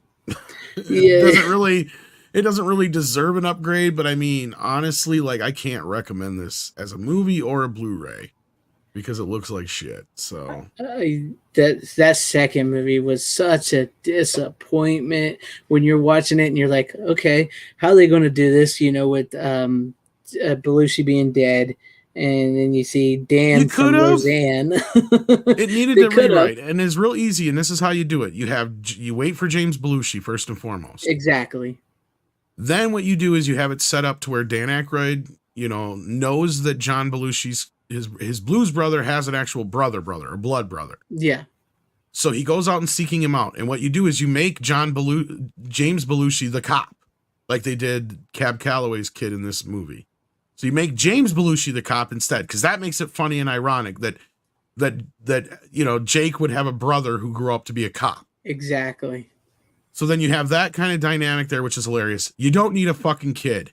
The kid was a problem. The kid was so annoying. The kid isn't. It's not so much that it's just there's nothing for him to fucking do. He's pointless. He is pointless. There, you could remove him from the film and it doesn't matter. Exactly. Nothing makes any difference in the movie. And then the other thing with John Goodman, yeah, he's great. He's whatever. He doesn't need to be here. He shouldn't fucking be here. No, he should not have been the replacement at all. And if you wanted to have Cab Calloway also have an illegitimate child out there too, to add to the brothers and add to the family aspect of it, great. Because that's what it should be about is Elwood seeking out his lost brothers that he never got because he lost his brother. That's the other thing. Him not finding out about Jake's death until he gets let out of fucking prison is bullshit. Exactly. I mean, there's so many problems with this fucking movie, but you watch it and you're like, there is a movie that could be here. A Blues Brothers like a reunion of it's not even a reunion, it's a union. That they never met each other to begin with, but now they find each other, and you can have some. This one's just too much of a cartoon. It went too far in the cartoony, like if this was an actual Saturday morning cartoon, I probably wouldn't be bitching about it. Yeah, if it was like one of the Blues Brothers cartoon on Saturday morning, yeah. I mean, and they did do a Blues Brothers cartoon, but I mean, if this was like some extension and you actually had Dan Aykroyd come in and do the voice and all that business, and it was trying to appeal to a younger audience, then I can understand having a kid. But there's nothing in this movie that's going to appeal to a kid, especially when you're making a sequel to an R-rated film. Exactly. It was so bad. It really, truly was bad. Once it gets going, you're like, this movie is just, what the hell are they doing? Well, and this is where Dan Aykroyd's autism's in full display. Mm-hmm. And this movie pretty much ended John Landis's career, believe it or not. And it wasn't Twilight Zone where he actually fucking killed people. It was this. I know. Go figure. That's crazy. And ever since Blues Brothers, the motherfucker ain't been able to make a movie that's been, above like TV straight to video type level shit. I don't even know if he's really done much even other than that. Like, didn't he? I think all he did was like one of those Masters of Horror TV show things. I think that was about it. That's what I mean. He's been pretty much persona non grata since this movie, believe it or not. And yeah. So like I said, go figure. He kills a guy, an actor, and two kids on the movie set. He keeps going. Still has a career. He makes Blues Brothers 2000. That's it. He's Done. Done. Which is funny because the first movie wasn't even that big of a hit as people remembered. It was a bigger video hit. Yeah, it was one of the ones where, like, once you started watching it was like, oh yeah, it's also made that round, you know, when she started getting it on tape. Yeah. But that sequel, I remember seeing it in theaters and just sitting there like, what was that? Bloated budget. And the thing is, you're calling it Blues Brothers 2000 and you still rushed it for some reason. Yeah. And I'm like, it came out in what is it, fall of 98, I think it was, or 99. I can't remember. Yeah, it was like 98 or 99. Yeah, it wasn't even 2000 when it came out. 98. Yeah. Good night, Brian Barth. Thank you for hanging with us. Yeah, 98. So I was like, you could have waited for James Belushi. Mm-hmm. They could have, and it would have been a much better movie. And like I agree with you, they could have had like James Belushi actually be Jake's brother, and he could have been the cop. That would have been a much better movie, a much better story, and I think it would have worked out. Well, and that's just it too. And the way that everything kind of happens in the movie too, it's all just because movie. Like, yeah, this is not. Wait, what? Like the first movie, I get it is basically like, oh, so Runner done fucked us up. God damn it, Runner. What? I wouldn't have. Never mind. I just read your thing in the background. He has a habit of doing that. Doesn't matter. What are you talking? We love you. Are you talking about the private chat? Yeah, because you don't know how to fucking count. Well, no. I had one pick in my fucking desk, and I realized, I forgot to grab one more thing. Oh, all right. Well, because now I only have one more after this. So do I. Only have one more. I can honestly just wait for the other one for next week. I'll be honest. Well, it don't matter. We're actually not too bad on time, believe it or not. No, we're actually doing pretty good, and we even talked a lot about other stuff before we started. But yeah, I agree with you. Blues Brothers 2000 is I can't recommend that. I would almost say it's on the level of the Munsters. Yeah. I don't know if I go that far, but yeah. I didn't, because the music saves this movie. The music is what's if good. Anything, the music in the movie is amazing. Like it almost rivals the first film in the music department. Mm-hmm. I'm not going to give it that, but it gets close. Like they have some great fucking blues musicians and rock musicians on the album, and almost everybody who's alive who could come back did show up. So I mean, that part of it's fun, but the problem of it is it feels like one of those made-for-TV reunion movies. It does. That's the problem you have with it here, and it does not feel like a movie like the first movie did. It just feels like something's off, something's not quite right, and the amount of money that was spent on it was just, I can't even remember how much it was. I think it was like $30-40 million. I get you. It kind of feels like it's segments, like comedy segments, like yes, for me, where the first one felt like they were actually on a trip and meeting these people or going back and getting these people. This feels like they're trying to copy those scenes as sort of like a Saturday Night Live sketch, copying the first movie. Well, that comes from the idea that the original script for the original film was so big because almost getting every member of the band back was almost like its own little movie in itself, Greg. And that's why it felt that the original film felt that way. And Dan Aykroyd tried to recreate that again with this movie. And that was the problem. And in looking back, I see this is the problem that happened with Ghostbusters 2 as well. So the answer is don't let Dan Aykroyd write your sequel. No.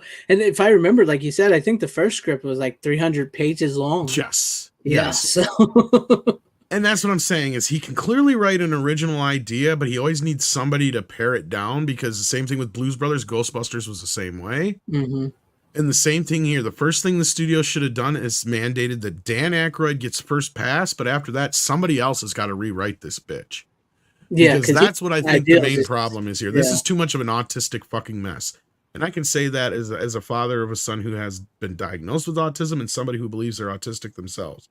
Because if you go back in my career, I'm pretty sure my academic career, that is, you can pretty much see the signs of it. But point being, It doesn't mean he's the right man for the job. No, I mean he's got the ideals. He could set out the outline, and then, like you said, and then somebody can bring it together. And if you would have took that extra few months and waited for James, then you probably would have been able to do that. You know, and yeah, Dan's right. If you didn't have Harold Ramis to help him rewrite Ghostbusters, we would have not be we wouldn't consider Ghostbusters this great movie nowadays, because that movie was nothing like it was in the final version. The same kind of thing for Blues Brothers. So yeah, that's true, because like you said, they whittled that down big time for the first one. But yeah. But all right. Well, what did you got next? What do you got? Is me or Runner? Who's going? Well, I think you and I only have one left, and Runner has two. Yeah, so I think we got to bounce back here let's bounce back to Runner, I suppose. Okay, what do you got, Runner? I guess I'll show my favorite release last. So this one is another steelbook from Sony. It's a pretty good movie, directed by Francis Ford Coppola. I pretty much gave it away just by saying that. Gary Oldman's in it, Keanu Reeves, Winona Ryder, and Anthony Hopkins. Yeah. It's Bram Stoker's Dracula. Thou art my wife, Winona. He is a vampire. He's a vampire. I thought it was pretty good. It's a good movie. It is one of the better adaptations of Dracula. Yes. Yes, it is. Great cast, honestly. Even with Keanu's weird accent. And considering Gary Oldman was drunk through that entire film, yes. Yeah. And honestly, like almost anything Anthony Hopkins is in is fucking great. Like he is the best part of this fucking movie. He's in the remake of The Wolfman. Oh. Yeah. But yeah, that's a good movie. That I do like that. That was one of the movies. That's one of the movies where, like we've talked about here before, whereas like when you first see it, or at least when we first saw it, we didn't quite get it, and we didn't a lot. That's why I think a lot of people like it had a little bit of a hate when it first came out. But then once you go back and you actually watch it, and with older, fresher eyes, and not so much expecting Bela Lugosi, it's a really good movie, and it's a little more faithful to the book, and the blending of the actual guy that Dracula is based off of with Dracula works very well. So and by the way, this is the same inside. That's a bummer that they didn't do anything for the inside. That's the same for sucks. Yeah, it's the same for Fright Night as well. Greg might know. Yeah, it is. So that's kind same as my Blue Brothers one. I just showed a minute too. It don't have nothing to do. And this, of course, this also like Dan brought up about Francis directing. Like this is Francis Ford Coppola at his most excess ever. Yeah, like this is probably the biggest money he's ever spent on a movie. And because didn't we talk about this movie last year? When was it last year? I think I brought it on last year. It might have been. Because I had the older 4K. Yeah, I have the older 4K. Maybe. Because I swear we've talked about this movie already. I know, because I remember talking about how we both didn't. Well, at least I didn't like it at first, but I was like really young. I was probably like 10 years old. Oh yeah, because I told the story of my cousin. Yeah, I go to see his theater. Yeah. The production design in the movie is amazing, though. Like it is. Sets, like the sets and stuff are like incredible.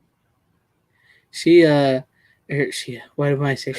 And the score is fucking fantastic too. My God, it is, and he was like Tom said, Francis Ford Coppola is trying everything in this book. He was doing things that didn't even exist when they filmed the movie, if I remember correctly, like with some of the camera work and the red lighting and the black and stuff like that. So yeah, like he was doing some like crazy stuff in this, and it's. If you've ever read the actual original Bram Stoker's Dracula, it's very much more closer to that. And Vlad Dracul, who Dracula is actually based off of, they mix him the real history of that guy with him. So yeah, it's a really good movie. It's lasted because, like I said, when it first came out, it did get some hate. Some people didn't get it. Some people don't like it. People complain about Keanu's accent, but over time it's grown and people have rewatched it and they're like, you know what, this is actually a really good movie. I didn't hate Keanu Reeves's accent. I remember hearing some people saying like, oh yeah, like his accent isn't great in this movie, and I'm like, I don't know, it didn't bother me too much. I actually kind of liked him in this. He got a lot of crap for that accent. I mean, a lot of crap for that accent. I mean, watching this movie, I'm like, yeah, I can see why people gave him hate for it, but I mean, I don't know. I mean, the Chris Pratt Mario is probably worse. I don't know. You've only heard a little bit yet, so you don't know. Yeah, it's enough to. I mean, I've seen enough to the point where I'm like, yeah, no, I love Chris Pratt, but that's not Mario. And I'm not like, I can't pretend like I'm a huge Mario fan or anything, but like literally almost every other voice I've heard from that new trailer has been spot on. Like fucking Jack Black is spot on as Bowser. Like it actually sounds like Bowser. At first I was like, I don't know. I like Jack Black, but I don't know if he'll pull it off. But he did, just that little bit. And the guy who voices Toad or whatever, like Toad is spot on too. So far, for what I like, Yeah. okay, the one I'm worried about is fucking Seth Rogen as Donkey Kong. That might be horrible.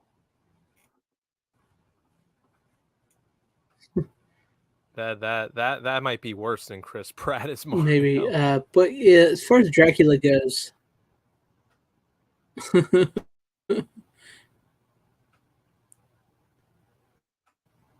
but as far as Dracula goes, it's a. But I've been thinking about getting it. So, but to be honest, I'll be honest with you guys. I ran out of money. Plain and simple. Dude, I feel you, man, and I actually need to start saving more money. I ran out of money. Not that I ran out of money to live because I got money for that. Just as far as like money I set aside to buy movies, I ran out of that money. And I would like to blame Scream Factory for that, even though I showed a lot of restraint on their Shocktober sale because I could have spent tons and tons of money. I only spent $60 on their Shocktober sale, which I know that doesn't sound like a lot, but that killed me in my movie buying department because I was actually saving some of that for newer titles that were coming out that I wanted, and I had to that fucking sell. Oh, so many awesome titles were in that sale that I damn them. Right, I feel you, man. Yeah. I mean, I got like 3 movies from their sale, and I got like 3 movies that were like a buy it once and, you know, limited time type thing, and which weren't on the sale. I just bought them because, you know, they're probably going to go for a lot of money later on. That's the reason why I bought them. Tyrell said too, I agree with you. It's really not as bad as people say. I just think so many people were used to hearing Keanu Reeves as like, whoa, Keanu Reeves. And he was trying the accent. And maybe it wasn't the greatest, but he was actually trying. So I think maybe people just give him flack for that. Yeah, I agree. I think he was smart and never tried it again, though. Yeah, he never tried it again. That was a smart thing. But yeah, I agree that I don't think it was as bad as so many people say, but I just think people were so used to hearing Keanu one way, and when he tried to do it, it just didn't work for him or whatever reason. But yeah, it's yeah. I only spent 60 some bucks on that sale too. Like I took it easy for the same reason. Now I did get a few titles on it. Luckily, I got this looks like 1, 2, 3, 4. I got 5 titles out of it, so that's not too bad. I got 4 titles. I bought a couple 4Ks and then some Blu-rays. I got some 4Ks as well. Yeah. Yeah. Well, I picked up some classic ones I never did at the time. And I didn't Bubba Hotep, which I'm sure is probably going to be out of print soon. Body Bags. I didn't even see that. Alligator 2. I debated on getting Bubba Hotep Q, on Blue. I didn't. The reason Dreaded Sundown. See the reason I didn't even see the Town of Dreaded Sundown or Bubba Hotep. So by the time I got to it, those must have been gone. Bubba Hotep was still $20. But the Town That Dreaded Sundown I got for $9.99, and the rest of them I got all for $9.99, except for Alligator 2 was $14.99. Yeah, Alligator 2 was $14. But I'm kind of glad I waited and didn't pay full price for that one yet. So. Yeah, exactly. I thought about getting Bubba Hotep on the sale, but like I didn't buy the Blu-rays on the sale because I'm like, by chance I might get screwed over and they might announce a 4K for Bubba whatever. Hotep, they might, but I don't know. Well, for that movie, I don't see that happening anytime soon, but it could. Is why I'm very hesitant. Well, and the thing is Don Coscarelli, how do you say his name? Coscarelli. Yeah, I think that's who directed it, right? Yeah, Don Coscarelli, who did Phantasm. He also made Phantasm and Beastmaster. Beastmaster has a 4K, but they can't find the master, the negative. Yeah. And then Phantasm has been remastered in 4K, paid for by J.J. Abrams, but has yet to surface on a 4K disc. So I wouldn't be surprised if they don't do a Bubba Hotep remaster here pretty soon, but I haven't heard anything about it because it does seem like they go by like the directors, like it seems almost like a director just gets to do their whole like thing at once anymore. It seems like. Yeah, pretty much. No, I don't think the Dread of Sundown Killer was ever caught. No, I don't think he was. The real killer. I'm not sure. I'm pretty sure he's never been caught to this day. I think I'd have to look into it. It's been a while. But yeah. Who knows with that all that Bubba Hotep stuff. So you never know. But I think some of the other titles that were on there that were like kind of cheaper might be headed for 4Ks. Some of them. Yeah, and that's what I'm saying. Like, so some of them I kind of just backed off. I was like, I might see getting a 4K. So I was really tempted to spend over 100 because I wanted the T-shirt. I did want the T-shirt, and there were so many titles I saw, but I was like, you know what? I can't because I already broke into the money I set aside for newer movies. Some other titles that were coming out, and it killed me. So what other stuff is coming out? Because I didn't get anything. Was it yesterday for their new releases? Just because it's just a whole lot of nothing for me. I mean, was it Bill and Ted's on 4K? But I don't know if that's a real 4K master. Yeah, Tom said not well, to it is get a 4K master, but I mean, I just said if you already have the other one, yeah, it's kind of pointless. I have the trilogy pack on Blu-ray from Warner Brothers. Trancers came out this week. Arsenic and Old Lace, Disturbing Behavior. The Cure, No Escape came out this week. I don't know why I didn't get that. Yeah, No Escape. I should have got that today yesterday, and I didn't. I know Tropic Thunder comes out next week on 4K from Kino. Oh, it's because it doesn't come out till next week. Okay, this is next week's releases. Oh, okay, I'm on the wrong week here. That's next week. Oh no, this says 10/11. Oh, but technically they must have pushed that off a week. 5/25/77. That's another one I ordered and didn't get yet.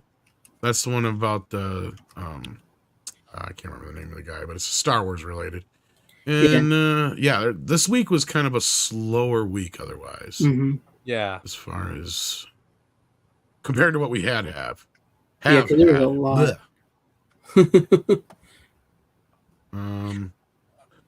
Excuse me. The next week is the actual street date of Return of the Living Dead. Yeah, that's what I'm waiting on. So. And that's like the biggest release of next week too. Yeah. Next week is kind of slow. Like we had so many, we were so front loaded in this. Tell me about it, man. I spent so much money. That's what I said. I spent so much money, and then some of the money I had set aside for some other newer, like Disturbing Behavior is one of them I wanted to get, which now I'm going to have to hold off on getting that for a couple weeks. But yeah, I broke into my money for the Shoptober sale. I'm going to wait on Disturbing Behavior because that's one of the MVD titles or whatever, and those usually seem to go down in price. That's what I was figuring because they usually go down to like $19.90, $18 bucks. $9.99 or $9.99, yeah, $12.99 or whatever. Yeah. Then Last Detail and The Kindred are the two bigger ones coming out the week after that.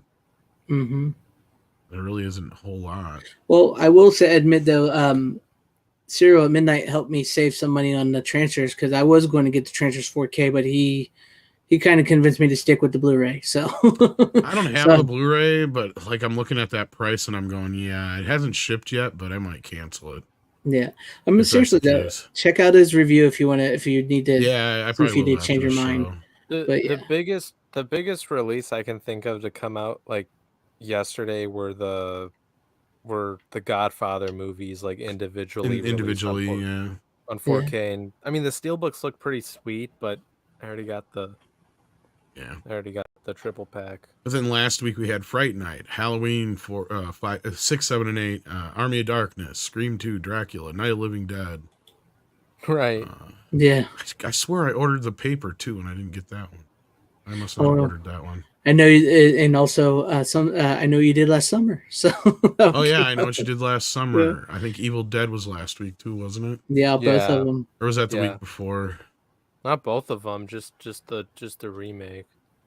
And the Army of Darkness. I was thinking Army of Darkness. Yeah. I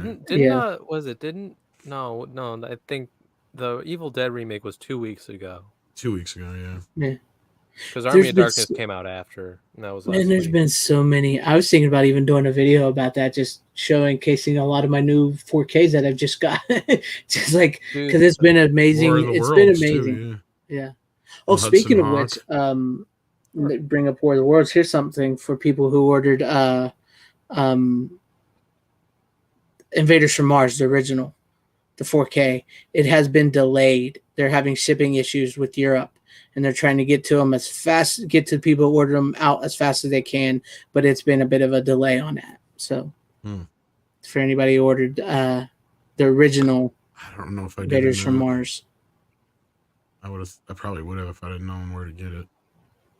Ignition. You had to go to the website. It's called Ignition Films. You had to go to their website. It's exclusively from them. Yeah. So.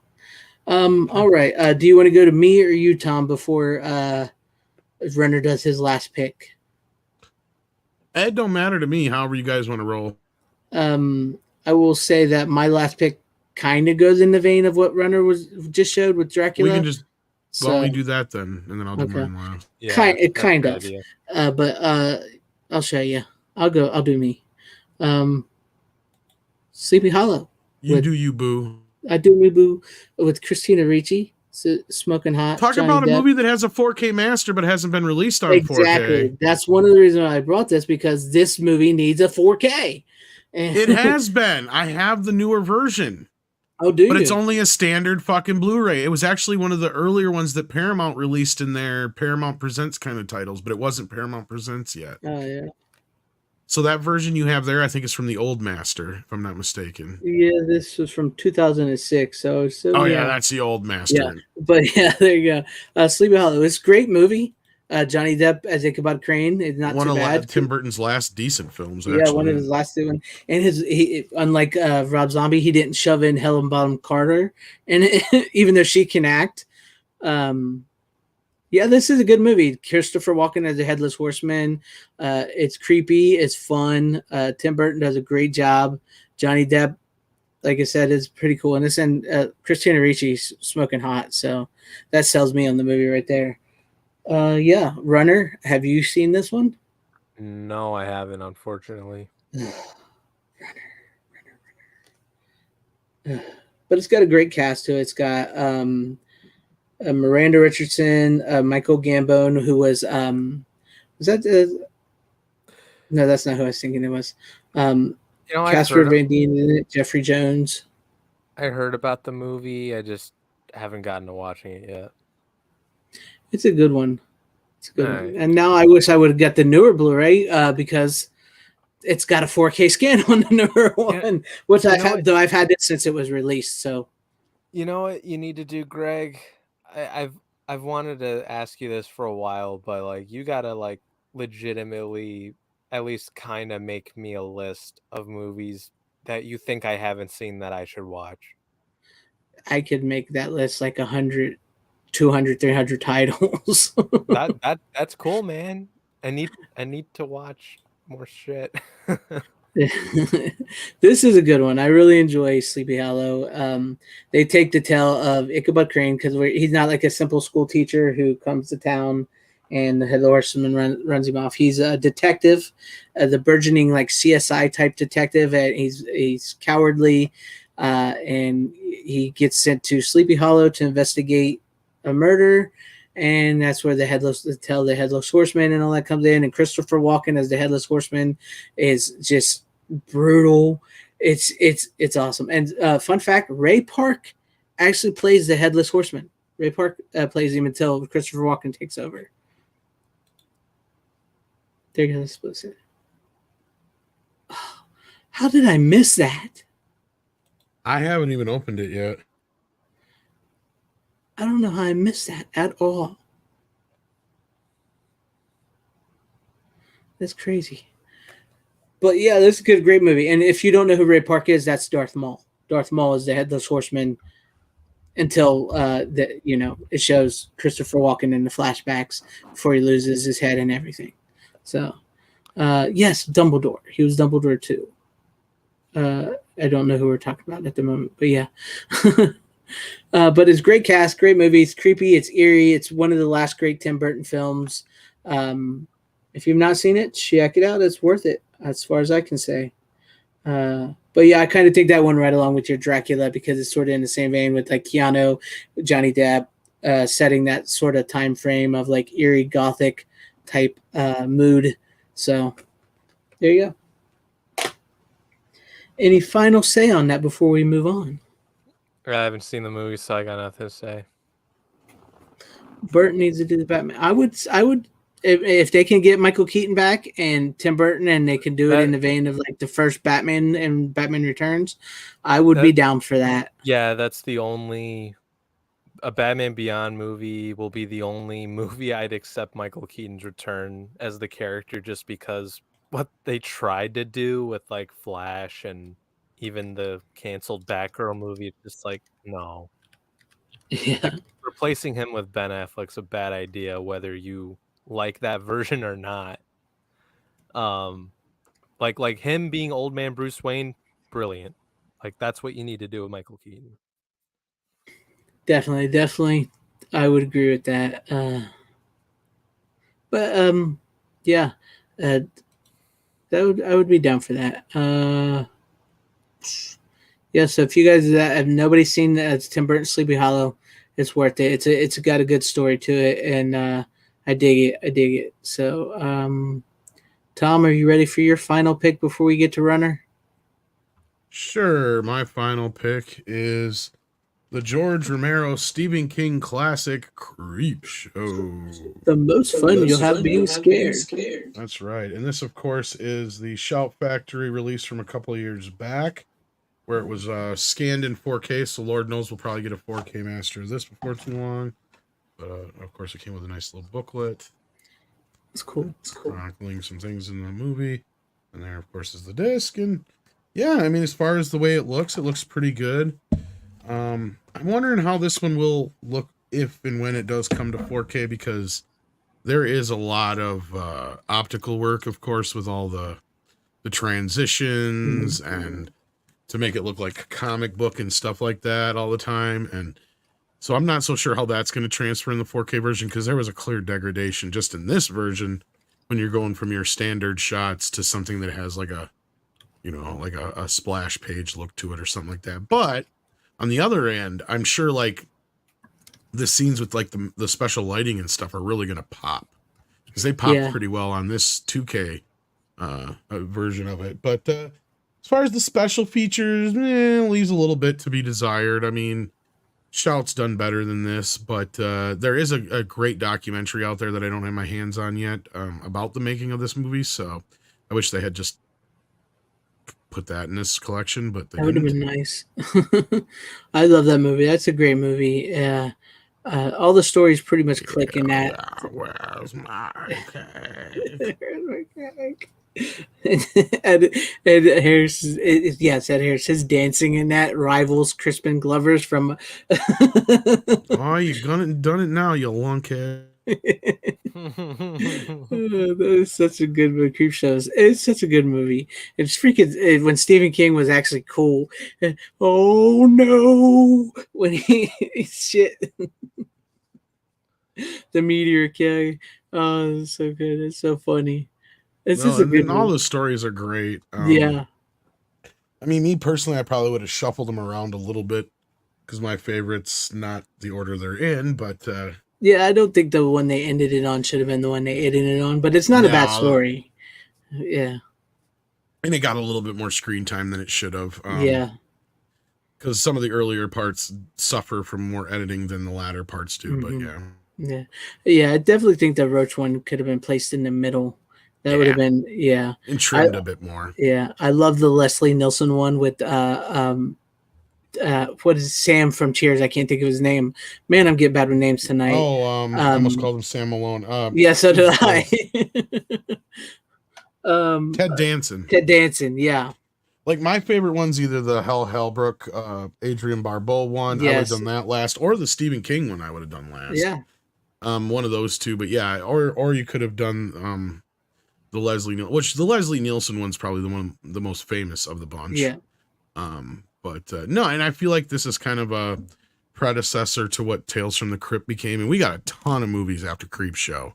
Definitely. Like the Twilight Zone movie, and then you even have the show Tales from the Dark Side, which is basically a prototypical TV show of Creepshow. Yep. Because it was produced by George Romero and shit like that. So like, and then they made a movie of that. So to me, the actual Creepshow 3 is Tales from the Dark Side. That's always been that way for me. And I know there is a de facto Creepshow 3 that nobody really considers an actual Creepshow movie. And the series is a bit more beloved. I haven't seen that yet, but no, the first two Creepshows to me, and if you add in Tales from the Dark Side, that's like the trilogy, if you ask me. But yeah. I agree with you. Have a good night, The Bat. I hope you enjoy the replay. But yeah, I've seen the first season of Creepshow, the TV show. I enjoyed the first season. I have not watched the rest of it yet, so I don't know. But I'm with you. I think Creepshow 2, and Tales from the Dark Side I think that's a great trilogy of anthology right there.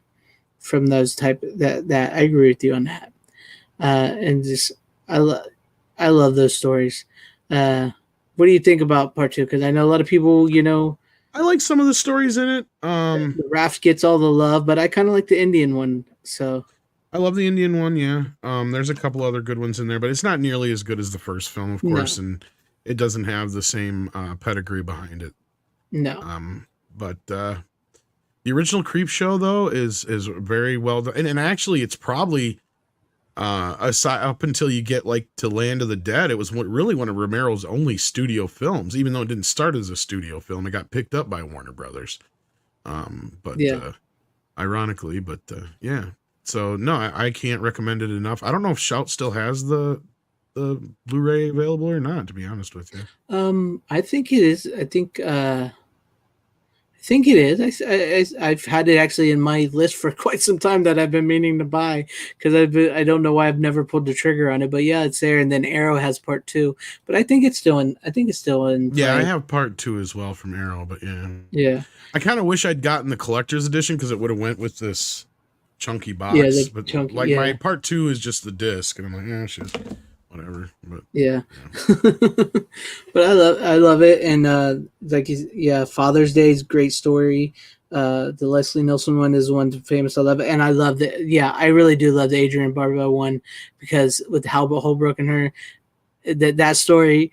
Because she plays the shrew so well, and so by the time they get to Fluffy, you really want him to get rid of her, and it works so well. And Tom Savini did a hell of a job on Fluffy, so I enjoy that. I enjoy that story very, very much.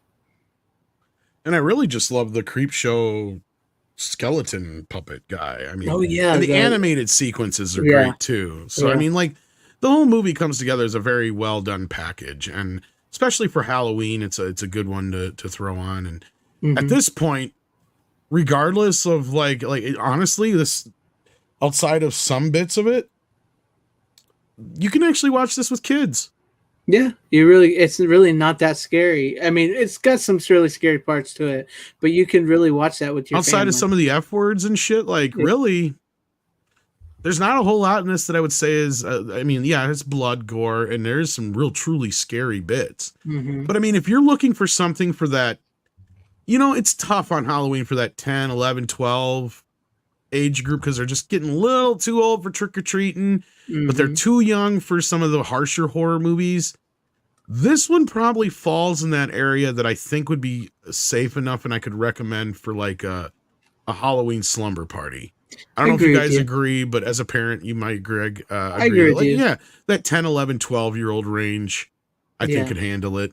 Believe me, some of the shit I watch, I would not recommend to my kids at all. But That's that one really I would. something, we could do real quick, like jumping off that, like movies that we could recommend for people that aren't necessarily too far gone, but like Poltergeist be another one I think would Poltergeist, definitely. most kids could handle. Yeah. The original Creepshow, the original Halloween, even though there's a bit of nudity in that, but even that's tame by today's standards. A few of those I think would be good ones. Gremlins, obviously. There's some obvious ones, but yeah.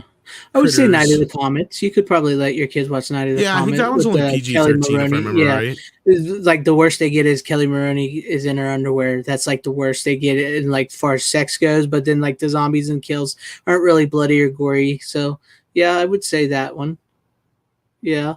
Of course, Monster Squad, which I would say is Fright Night, which is one we brought up here tonight, is a great one. There is a boob scene in that, so I may have to color the eyes, but I would totally recommend that to a 10, 12 year old. Fright Night, the original one is rated R, isn't it? But it would totally be PG-13 by today's standards. Today, almost. I mean, legitimately, I think the only reason that would make that rated R is just that one scene when he pops that girl's top in the window. I think that's really about the only R-rated thing in the whole movie. Well, and even then, that wasn't technically R-rated as long as they weren't having sex. Yeah, he just like pops her top off and it shows her, and then it pans up, and that's it. So, honestly, I think the scene with his girlfriend later, I can't remember her name, the chick from Married with Children. Oh yeah, Amy, I think that one's probably a bit more risque than that scene is, really. Yeah, and I mean, you can kind of tell they're fake in the 4K with the special effects. You always knew they were fake. I mean, once you saw it in real life. Exactly. But like when you first see the movie, you kind of think they're real, but now you can really tell they're fake. And Dan, yes, I would recommend The Fog. The Fog. Oh yeah, that's a good one. Thank you, Dan. The Fog is a great one for that. Yes. Yeah. Even Halloween 3, because that's the first one I saw. Like I was like 8 years old when I saw Halloween 3. Granted, it was the TV cut, but even by that point, that version of it was still. I don't think they cut too much out of it. Yeah, I would recommend The Fog. I'm trying to think now. Trying to think of some of these stuff because there's some pretty good ones though. Maybe the original Ghoulies. Yeah. Maybe not Ghoulies 2 for sure. Ghoulies 2 is more fun anyway. I would maybe say Ghoulies 2. I think there's a little. The first one's a little bit more. Yeah, a little more in the first one. But I think the first Ghoulies is only PG-13. Yeah, neither one has nudity in it. So, but I think they're both PG-13. But the second one is just a bit more fun. Yeah, with the fun house and stuff. I think that kids would get into that more than they would. And you don't have to have seen the first one to see the second Ghoulies. So. Yeah. But yeah, the Fog's a really good one, and we brought that up earlier too. But definitely. But that's good. I think that's a good bevy of titles. Frighteners, that's another good one. Dan Black. I would even do the first Scream. I think you could do the first Scream too. Well, that movie's barely rated R. I mean, it's barely. It got NC-17, but because of the blood and violence, that's exactly why. Yeah. I mean, there's some F words in it, but other than that, I mean, even the sex scene is very well handled, if you ask me. So. Yeah, and it's just a quick cutaway, real quick, and it's nothing. I mean, her brawl like covers almost her whole chest, so it's very tastefully done. Yeah, it's tastefully done. So yeah, I would say that stuff. Yeah. And at that point, it's almost earned, right? Like, unlike most horror movies where you'd had 3 sex scenes by then, in Scream, I hate to use the term, but it is almost obligatory by that point because it is such a main point of their relationship, right? Like, even though it's not the whole thing, but it's like that will she, won't she, and just how much being a virgin means in horror films. Like, it is a plot point at that point. So, I agree with you on that, Greg. That's another good one. Yeah. There's lots. I mean, I was just trying to think. You could maybe, maybe not Carrie. I was gonna say Carrie, but then there's a lot of stuff with like the bullying in her in the shower and stuff. Well, if you have, I wouldn't recommend it for boys, but like if you had like a group of girls doing like a slumber party, I think Carrie is almost like a rite of passage type movie, probably for women. So yeah, because I know a lot of women who find who that's like a big movie for them. Lost Boys is one we just brought up recently too. Oh yeah, that's Lost Boys, good one that. For pretty much any younger, because I watched that when I was younger too. I would say Return of the Living Dead Part 2. I was gonna say the first one's a bit too much, but I would say the first one, especially with Leanna Quigley. But the second one, which is much more tamer, much more. It's got the kid in it. You could watch that with the kids, I think. And that one's not connected to the first one in a sense that you have to. Yeah, you don't have to have seen the first one. Yeah. But there yeah, you go. There's there some you good suggestions, I think. I agree. Or Deadly Friend. I would recommend Deadly Friend too. With Is that PG-13 or R? It's R, but the only scene in it that is even remotely is when she smashes a chick's head with the basketball. Oh, that's like right. the biggest scene in the whole movie that everybody. That's like the worst scene. I still got to watch that again. It's been so many years. I just remember that feeling like a TV movie with weird. Exactly. It's sort of, and that's kind of what happened. Yeah, it's essentially. Wes Craven did not set out to make a horror movie with it. It was much more like a after school special type thing, but dramatic. And then the studio wanted to add more because of Nightmare on Elm Street, so they went back and reshot stuff with some gore and stuff. But other than that, I would say it's definitely you could probably watch that with the kids. Oh, Day of the Dude's right, Christine, because I remember watching. Oh that, yes. At a sleepover when I was 10 years old for the first time, my buddy brought it over. That was one of the few times my dad, because he hates horror movies, but he's like, "Oh yeah, Christine, that's a good one." Yeah. So a lot of the John Carpenter films from the beginning that you could. I always forget that John Carpenter directed that one because that one seems like the most. Christine was good. I haven't read the book or anything, but I vaguely remember the book. My dad. I asked my dad if he's seen the movie, and he's like, "Yeah, many times. I like it." And he's told me that he's not like a. He's even told me he's not like a huge John Carpenter fan, and I'm like, why? Like he's made a lot of guys like that movie just for the Plymouth Fury. Yeah, the car. No, so then like that's hands down one of the big things that men like about that movie. Yeah, but then my dad told me that he says he likes the movie more than the book, or at least he says like it's one of the rare occasions where he thinks the movie's better than the book. Well, and it's like a boy and his dog story, but with a car, and a lot of men like to think that way about their car. Yeah. Like it's like almost like any Carpenter film I mentioned to my dad, other than like Halloween. He's like, "Yeah, Halloween's great," and I mentioned like Escape from New York, and he's like, "Yeah, that's stupid." And then not only that, like we all know somebody who is that kid, or they are that kid who's like obsessed with their car when they become 16. So yeah. Sorry. Mm-hmm. Yeah. I think he said he liked Starman, which I'm like, okay, I'll give you that. But he Starman is the least John Carpenter of all John Carpenter. I know, more like Steven Spielberg almost. It is John Carpenter being Steven Spielberg. Really. Yeah. Well, that's what I told my dad. I'm like, yeah, but that's the least like John Carpenter. I mean, I love it. It's a great movie, but like, and then I mentioned like, what is it? I think I might have said like Big Trouble in Little China. He's like, no, that movie's fucking stupid. I tell you one, I don't know if you can consider it a horror movie, but Little Shop of Horrors. Oh yeah, good one, good one. Yeah, very good one for especially for Halloween time. Yeah, definitely. That one it gets overlooked a lot. Mm-hmm. Heathers might be a bit too. That's what I was thinking. Heathers and the Hitcher might be a little too. The Hitcher, no way. Yeah, no way. Heathers and Hitchers maybe no. Talking about the Frank Oz movie, right? Yeah. Yeah, because I watched it once when I was like really young. And Little Shop, I didn't care about it so much, but I need to rewatch it. Oh, it's a classic now. Yeah, it is. It's one of those rare occurrences where the remake is 10 times better than the original. Because I like the original, but the original is more or less just kind of like an experiment than an actual movie. Yeah, Jack Nicholson.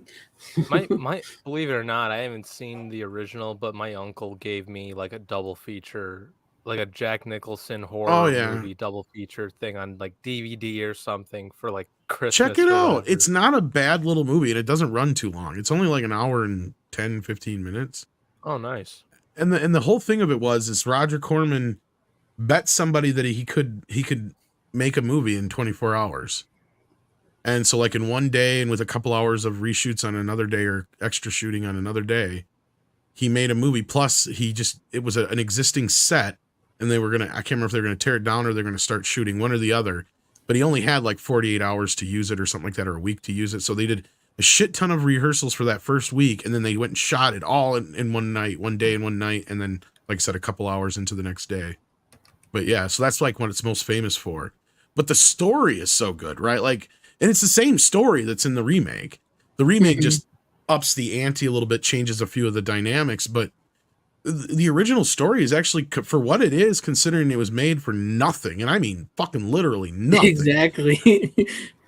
I mean, it's actually pretty good. And you got a really decent cast. You got and you know, you got a cameo by Jack Nicholson. You got Dick Miller in there. You've got I can't remember her name, but she always plays his wife and Gremlins and other stuff. Oh yeah, that chick. I can't remember her name too. But She I know plays who you're talking Audrey in about. it, and Yeah. so like I mean, it's a decent little film for what it is, and even it's even a rough shape. I mean, I've had several copies of it over the years, runner like that, but it has a semi decent Blu-ray release now. But Yeah. semi decent is the best I could call it. It's one of those kind of movies that's had a rough history. I think it's technically in the public domain. That's the other problem with it. If it's not in the public domain, it's very cheap to get the rights to anyway, as far as like that version of the film. Yeah, it's another one that's got multiple releases, like the Return Night of the Living Dead. Exactly, yeah. Yeah. But yeah, if you for anybody for Halloween, there you go.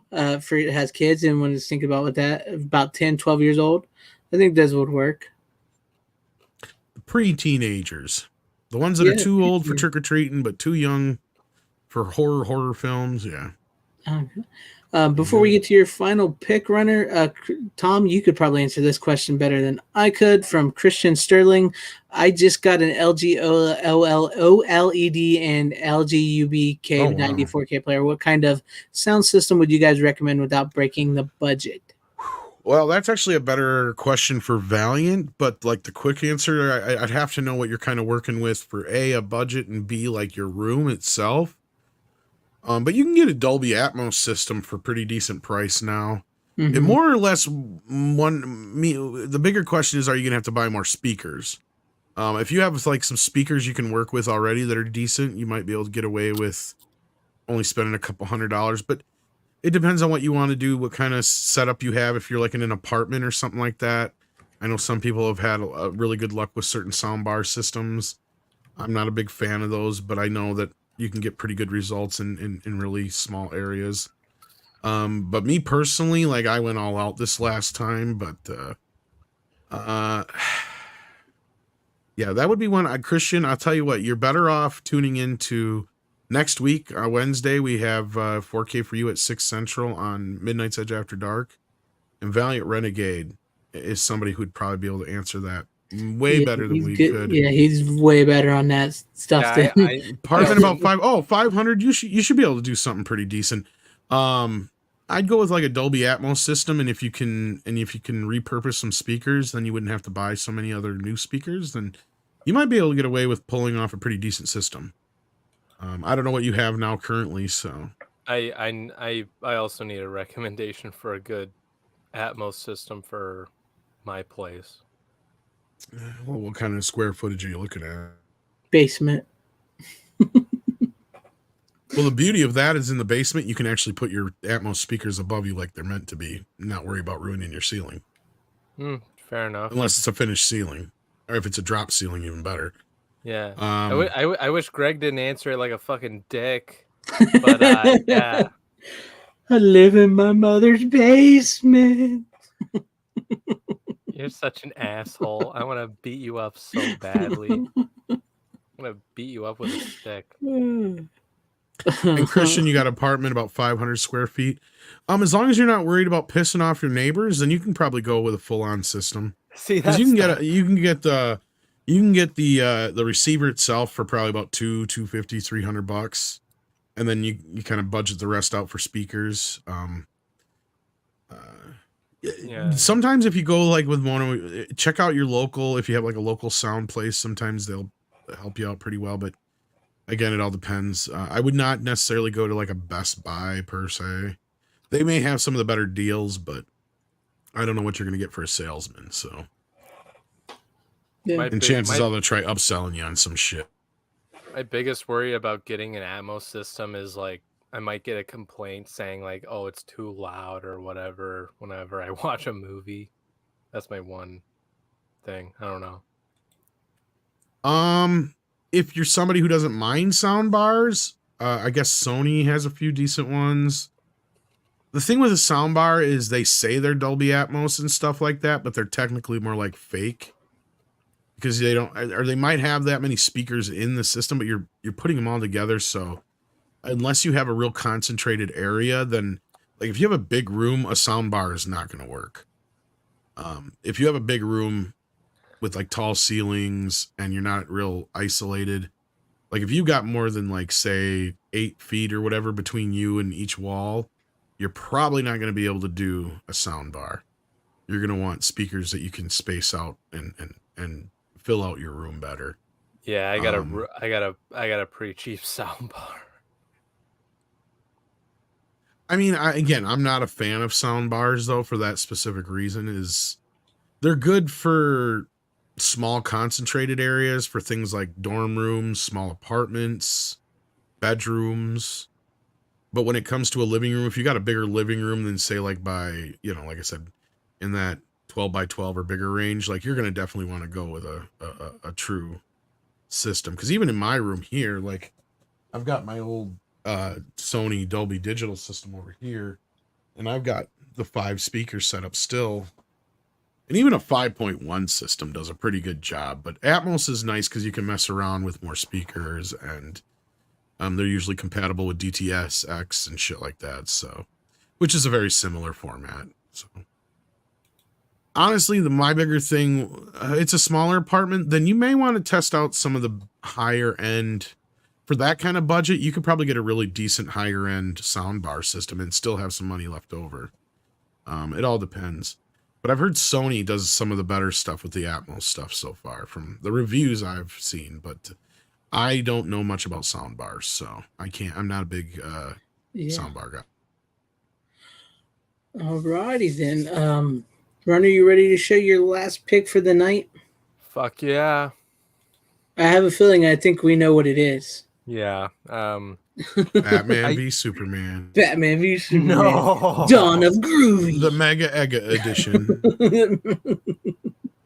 Well, you're really close when you say groovy, but so groovy.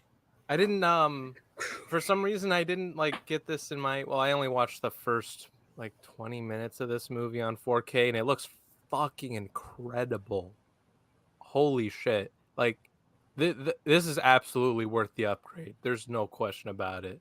I know Tom's a little pissed off about it and I understand his reasoning. I'm very happy about this. The images are sharp in a really good way. It just looks great, and plus this movie is peak Sam Raimi. Army of Darkness. Army of Darkness. Give me some sugar, baby. I was literally gonna say that. Hail to the king, baby. Yeah. Well, part of my problem is I pointed out earlier is that's one of the movies that I bought almost as many times as Halloween. Yeah. And I understand I understand Tom's gripe about the theatrical cut only getting the 4K. I don't mind that, honestly. And I think I don't know if there's really much added to this edition. The only thing I think that's not on my old edition is the TV, like the literal TV version. And that might even be on the old edition. No, it's on it because that's what. So then, if that's the case, honestly, if I'd have known that this was what was going to happen, I probably would have just waited for Universal to do their obligatory version. To be honest with you, because it's going to be the same scan. Disc 4 is the international cut / TV cut. Yeah, that's what I've said. That's why I didn't buy it because I have the 3-disc version from before. I have the 3-disc shop version. If I could just buy that 4K disc of just the first, because it's just the first movie, that's all I need. Because I have everything that's in that set. I feel like I got really screwed. I got really fucking screwed. I feel like. I mean, the pins are okay. Plus the Blu-ray disc 4 is also comes with the new 4K scan, so I don't know. I'm pretty happy with it, honestly. That's just it. I wouldn't watch the new Blu-ray anyway if I had a 4K scan. But to me, this and the posters were not worth getting 2 more copies of the movie because I got the steelbook just so I could get these or whatever. Yeah, they ran out of the cool pins though. The pins are nice. They ran out of the posters when I tried to get it, but I got it from Amazon just because it was slightly cheaper. That's the thing is I spent way too much on this, and I probably spent more on this version than I've spent on all the versions put together. That's what I said. It's just like I'll wait. I'll probably wait till and that the other versions are not in 4K is even more of a kick in the ass. And it's like, okay, even if you can't get every scene rescanned, at least reinsert the scenes that are in 4K so we can have a semi decent version. That bothers me. It's like, how many times do I have to buy the same fucking movies over and over and over and over and over and over and over and over, and you don't add anything to it. You're not adding anything new. It's just the 4K. And I get it, runner, for you it's a good deal because you didn't have it before. No, this is my second copy. Or did you just have the universal copy? Which one did you have before? No, it's the Shout. Is it okay? I didn't buy the universal copy only because it's probably just like one disc, right? I don't think there's shit for special features on that one, but there is nothing. Yeah, I didn't get it. I got the Shout just because it had more stuff in it, and I hadn't seen the movie at the time, and I bought it just because I wanted to see it, and I did, and I'm like, holy shit, this is amazing. Well, it's a bigger problem that's becoming more widespread with Shout. And I get it. I want to support these companies, but don't fucking double dip me in the same goddamn order. Do this in a way that makes sense. I'd rather pay a little bit extra for a premium and not have to pay a little bit more extra to get 2 copies of the goddamn movie. Because they pulled the same shit with The Fog. There was another one here recently we were talking about. They did the same thing to Carrie. With the Chuckies, they did good. But yeah, I think they're doing it with the Carrie. Yeah, Carrie is another one. And it's like, okay, then just make a choice where you can pick poster A or B then instead of doing this. Because 9 times out of 10, most people are going to want the steelbook, but they don't want that poster art. They want the original poster art. Yeah, I remember seeing that poster. I'm like, no one's going to want that poster. People are going to want the fucking original poster. See, like with Cynical here, I think that's where it benefits a lot because he missed out, so he got this release, which is great. And I think it plays out for you, even though you have a 3-disc set before you bought this one. I think that works great for you. But like with me and Tom, I bought this movie. I still have the VHS. I legitimately still have my VHS. I know I still have one of my DVDs somewhere. Yeah, and I have the DVD. I bought this movie multiple times. Yeah. If I could just get the 4K disc, that's all I need because I have everything that's in that set other than that 4K transfer. So that's why I didn't upgrade. And I think we brought this up last week, but the reason I think this is a problem and going to become a problem is now you're going to see a bunch of resale shops flooded with copies of The Fog, Army of Darkness, Carrie, shit like that, because everybody ended up with extra copies of it. Mm-hmm. And not everybody's going to want to keep both versions. Most people just want the steelbook for the collectability. Yeah. So rarely do I know too many people, even besides myself even, who will keep multiple versions of a movie just for a fucking case. Exactly. I would have loved to have gotten the steelbook if it actually had the original poster. That's the thing. I'm not a big fan of the steelbook art either. But me neither. I was just like, I was debating on getting it because it's a collector's type thing, but no, I had to get the standard version because if I could do it all over again, I would probably just get the standard edition, even though I do dig the pins. And that was one of the whole reasons I got the version that I got. And I got both versions of the poster, which I don't need. If I were to give you one minor complaint about this release, actually, when it was delivered, all the discs fell out. Well, that's just that comes with shipping. But now my problem is this is going to hurt them in the long run. They think they may be making a little bit more money on the front end now, but they're not going to be able to sell what stock they have left because everybody's going to be able to get this movie easily. That's my point. It's not going to have any demand value to it. And Shout's been kind of doing this. They've been shooting themselves in the foot a little bit with this, and it's going to come back to bite them in the ass, I think. I do too. And I'm under the opinion they should give you like an empty case. Like if you're paying for like the 4K. Exactly. If you want the steelbook, send the steelbook, make it empty, and also you can transfer your disc from the regular case into the steelbook if that's what you want to do. I really think that's what they should do. That makes the most sense because the steelbook is the only thing in the steelbook portion of it that's really worth a shit. Yeah, that's what people want and stuff, and I think that's it. And also, I think it kind of helps inflate their sales a little bit.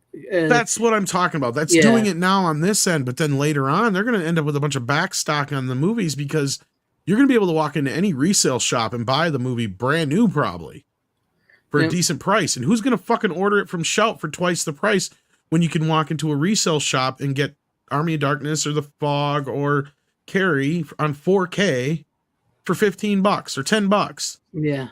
It makes no sense. And to me, like, that's my debate. I'm sitting here going, like, now if they would have just sent me an empty fucking steelbook case with nothing in it and in plastic, I'd have just left that in plastic and put it away and then had the other version on the shelf. But now in this case, I'm sitting here kind of thrown up in the air and debating, should I just sell my fucking standard version? Because I don't need them. It's true. And it's nothing against the movie. Like, because it's a great transfer and it's great and it works for you. I totally get that. But yeah, I'm in agreement there. I legitimately have a stack of Blu-rays that I want to get rid of because I upgraded them to 4K. And that's my problem too. I already have a bunch of other Shout ones. Yeah, exactly. No, but the Army of Darkness one is one of them in that pile because it's like, I think I put it in that pile because I ordered the 4K and I knew I was going to get it. And I knew that like that was going to be like the version I would keep pretty much. But good luck getting anything for that older version now from a resale shop. Yeah. You'll be lucky to get $2. It's true. I'm not even kidding. It's true. I believe you. Because like a lot of those that are like that were OOP at one point in time, or and that's what I'm saying. It also diminishes the value of the other. Yeah, the other versions now. Now, if they would have come out a version that was just the 4K theatrical cut, that would have still made their older Blu-rays worth that much more. Yeah. Although Shout doesn't do that, and they normally are smart enough to they like to appease their fans. But like this is, to me, is like counterproductive on every end of the spectrum. It just, and it may be because they know this is the last time they're going to be able to sell this movie. Fine. But you found ways before. You just unearth more shit that you can throw on a special edition. You know, like... I mean, 4K scan the international cut and at least the theatrical cut. That would have been... I'm nice. Sure that the original negative may be lost on some of that stuff. That's probably why they didn't. But if that's the case and they turn around and double, quadruple, whatever dip on this again later down the road, I'm going to be really pissed. Yeah. Seems like, why didn't you just do it now? It makes no fucking sense. It's true.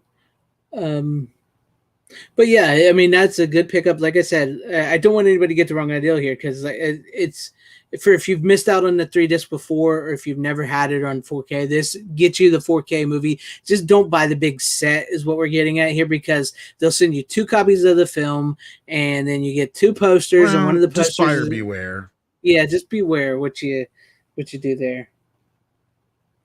And I'm getting to the point where a lot of their packages are just getting like, okay, pins, okay, a record here and there. If you're going to give me a record, give me the whole fucking soundtrack. This other bit with, you know, re-recorded versions of 1 or 2 songs is getting old. Yeah. It kind of just feels cheap in a way. It's like you're overcharging for not giving me much value when Vinegar Syndrome has the right idea. And they don't really do anything that special or fancy, right? Like the most they do is their little boxes, the magnetic boxes, really. Yeah. Which is, speaking of which, there will be no Bill Moseley interviews on Texas Chainsaw Massacre 2 4K, which is coming fucked up. Yeah, coming from Vinegar Syndrome. There sounds like there was a misconnection between his manager and Vinegar Syndrome, and he's not interviewed. So be aware when you buy that copy. I didn't even check to cross-reference to see if that version's carrying over all the stuff from the Shout one, which I already have anyway. But yeah. I know it looks like they have a lot of special features on that one, though.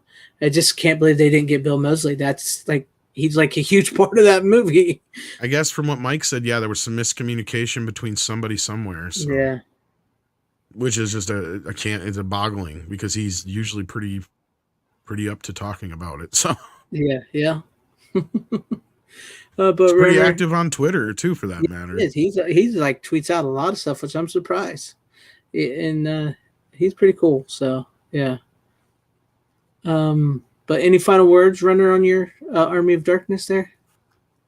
I need to watch the whole thing in its full, like, because I only watched the 4K first. Well, and beauty. the scan is done by Universal, so Shout can't even get fucking credit for that. Sorry, I'm not trying to shit on Shout tonight, but it's like they're trying really hard to make Mill Creek look good. Hey, we haven't heard Mill Creek in a while. I know, I had to throw a Mill Creek joke in there. That was a good one.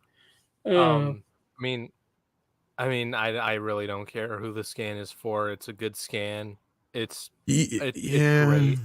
I get you, Runner, and I'm not poo-pooing on you at all. No. I know you're not poo-pooing on me. I know you're poo-pooing on Shout, and I respect that. I understand completely why you're pissed off. If I had that many copies of it, as much as I love that movie, it's like, come on. Like, I get it, but like, honestly, and maybe it's just easier for me to say because this is the second time I've gotten this movie. Because the first one I got was the Blu-ray from Shout. It is worth the 4K. Like Greg, you will like this. Well, here's what they did to us back in the day. You gotta understand, Runner. We had the VHS, whatever. That is what it is. Mm-hmm. Then they did the standard DVD. Then they did the international cut on DVD. Separately. Then they did a big box set kind of thing, similar to what Shout Factory did later on. So you had that, and I think they did that twice on us. And I think they added a few things the second time around. So I ended up buying it on DVD multiple times. And I swear I've somewhere got, because one of the last times they did it, they only did like 10,000 of them or whatever it was. And I have a numbered one of it. And that's the 2-disc version that has both the international, the original cut, and all the special features, documentaries, deleted scenes, all that shit in it, up until the Blu-ray. When they remastered it for Blu-ray, then they did that Ultimate Edition we got from Shout Factory. At least that version, I think they jumped right to it. I don't remember buying more than one Blu-ray of Army of Darkness. I could be wrong. Maybe they did. Well, they had the Screwhead Edition Army of Darkness. Well, I never bought that one. Yeah, I never bought that one. So from that moment on, I was like, all right, well then, the thing is, it took them a little while to get that Blu-ray out from my recollection too, because I had that DVD for the longest fucking time. So it sat on my shelf, and I can't find it right now. There's like a box of DVDs I'm missing somewhere that has like my bonus disc for the original Scream trilogy box set and some other things, and I think Army of Darkness is in there. So, and a couple of my other versions of Halloween while I'm at it. Yeah. But so that's the thing, is they have quadruple whomped us so many times on that fucking movie, Runner. Mm-hmm. I get it. Just look at the Evil Deads. They keep re-releasing them on 4K like every I got year. So many versions of those fuckers on DVD and Blu-ray, There's man. like they're still re-releasing multiple copies of Evil Dead 1 and 2. I got the one in the fucking book. I've got the one DVD edition that I keep just because it has all the special features, and it's the only way you can get all the special features, because after that, all the scattered versions they had just have random shit on them. So it's like, really, I have to have this multi, like 5-disc set to have all the special features. It's fucking dumb, but yeah. Is it for the first or the second? For the first one. Oh wow. The second one, most of those have been carried over, but like there was like 4 or 5 editions of the first film. Yeah, with different special features on each one. Seriously? So no, I shit you not. Like I have this big fat DVD edition of it that has like 4 or 5 discs that has like a bunch of special features that aren't on the Blu-ray. I wouldn't mind seeing any of the special features for that, only because I'm really interested. I can probably hook you up with it, but I think that one's still pretty readily available. Okay. I'd have to look again on eBay or Amazon, but the reason it piques my interest is because Evil Dead was my gateway to horror. It was basically the last edition that Anchor Bay released on DVD. It's this big fat blue box with the original poster art on it. Mm-hmm. And there's like 4 or 5 discs in it. One disc has the widescreen version, one has the full screen version, and then the rest of it's all just made of special feature shit. Tons and tons and tons of shit. Yeah. No, because like the first Evil Dead was kind of like my gateway into like really, really liking the horror genre. Because like I've seen other horror movies, was it before that? But like it's a great gateway movie. No, so and I bought enough editions of fucking Evil Dead and Evil Dead 2 to top it off as well. No, but so then I watched Evil Dead 1 because it was on Netflix like years ago. And I watched that and I'm like, holy shit, this is fucking great. And all that. And then after watching that, I'm like, I want to do something like that. So that's Anchor why. Bay pissed me off because that was the only time that they could have done the full cut of the movie, all 3 movies put together, and they never did it. Oh, wow. Because I don't know, most people don't know this or not, but when I was younger, my buddy and I, between the 3 of us, we had all 3 movies on VHS. And we realized that there's a point in each movie where you can cut it seamlessly where it is all one movie. Yep. And you don't have any credits or anything disrupting, no flashback bullshit, nothing. Like, there's a point where right where it zooms into his fucking face and then zooms out in Evil Dead 2, you can cut right there, and it's like you don't even notice there's a cut. There's a cut in Army of the Darkness where the car falls right there. You cut the movie after part 2 into part 3. None of that excess bullshit's in the beginning, and so for like 4 roughly hours, you have this whole version of one version of the story. It's really kind of fucking weird, but it cuts together seamlessly. I don't know how the fuck Raimi did it, but he managed to do it. And why he's never come out with an ultimate cut is beyond me, because it's like he planned that somehow, because he shot the second half of that later on. You can't not planned it that way. It is just perfectly cut. It is.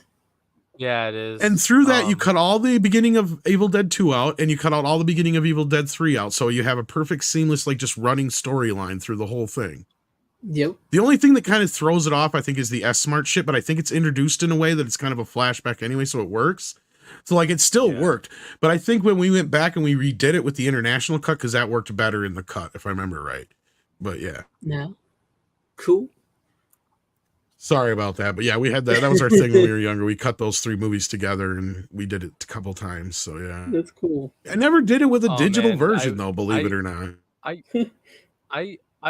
would love to watch like a full on like version of like the full story. That'd be awesome. It's not quite that long either. I'm trying to think. I think it was just over 3. It was like, because the first movie's barely an hour and it's like an hour and like 20 40 minutes, something like that. 40, is it even that much? Is it an hour 20? I think the first one's really short. And then the second one is more closer to a regular running time, but if you cut out the prologue in the second movie, it's not as long. And then the same kind of thing with Army of Darkness, because that's a good 10 or so minutes in the beginning of Army of Darkness. The runtime for the runtime for 1 hour 25. Hour 25. As I say, yeah, it wasn't very long. Yeah. I think there is an issue if like if we use the theatrical cut, we have the credits over him being drug around, but like if you use the international cut, it doesn't. I think so. Like that, I think because that's what I said. For some reason, the international cut always worked better in our cut. Because maybe I did it on VHS, but I did it from the DVDs, which is funky. But yeah. And Evil Dead 2 is a minute shorter, I guess. But like again, so when you cut them down though, like it all ends up being, because Army of Darkness is short as shit too, so it was barely over 3 hours. It was like 3.5 hours or so. An hour and 21. That gives you something to go through it digitally and try to re-edit it into one movie. Now yeah, but I like the theatrical cut of Army of Darkness. Though. Me too. Yeah, that. So I guess you got that going for it, Runner. At least it's the best version of the movie. No, that was gonna be my argument. It was like it's the best version of the movie on 4K, and that's only because they actually have the original negative for good, bad. I'm the version that's in 4K. Yeah. Yeah, but no. Give me some shit. Greg, if you can, it looks fucking great. This is my boom. I'm kind of in the same boat they were talking. I'll probably wait till Universal releases the 4K, and then I'll just buy that 4K because I was thinking of sending you my extra copy, Greg. Oh well, I'll take it. I've been thinking about it. I'm like, I might get you another package together sooner or later. So I'll be down for that. I'd appreciate that. Yeah, I have to go through my movies before I try. If I turn around and sell them. Will Universal do? They might. Release? I mean, they did. Is it's Universal? Their scan. Did they do Escape from LA? Is that Universal? No, that's Paramount. I was gonna say because they Universal did that though with Waterworld and a couple other movies.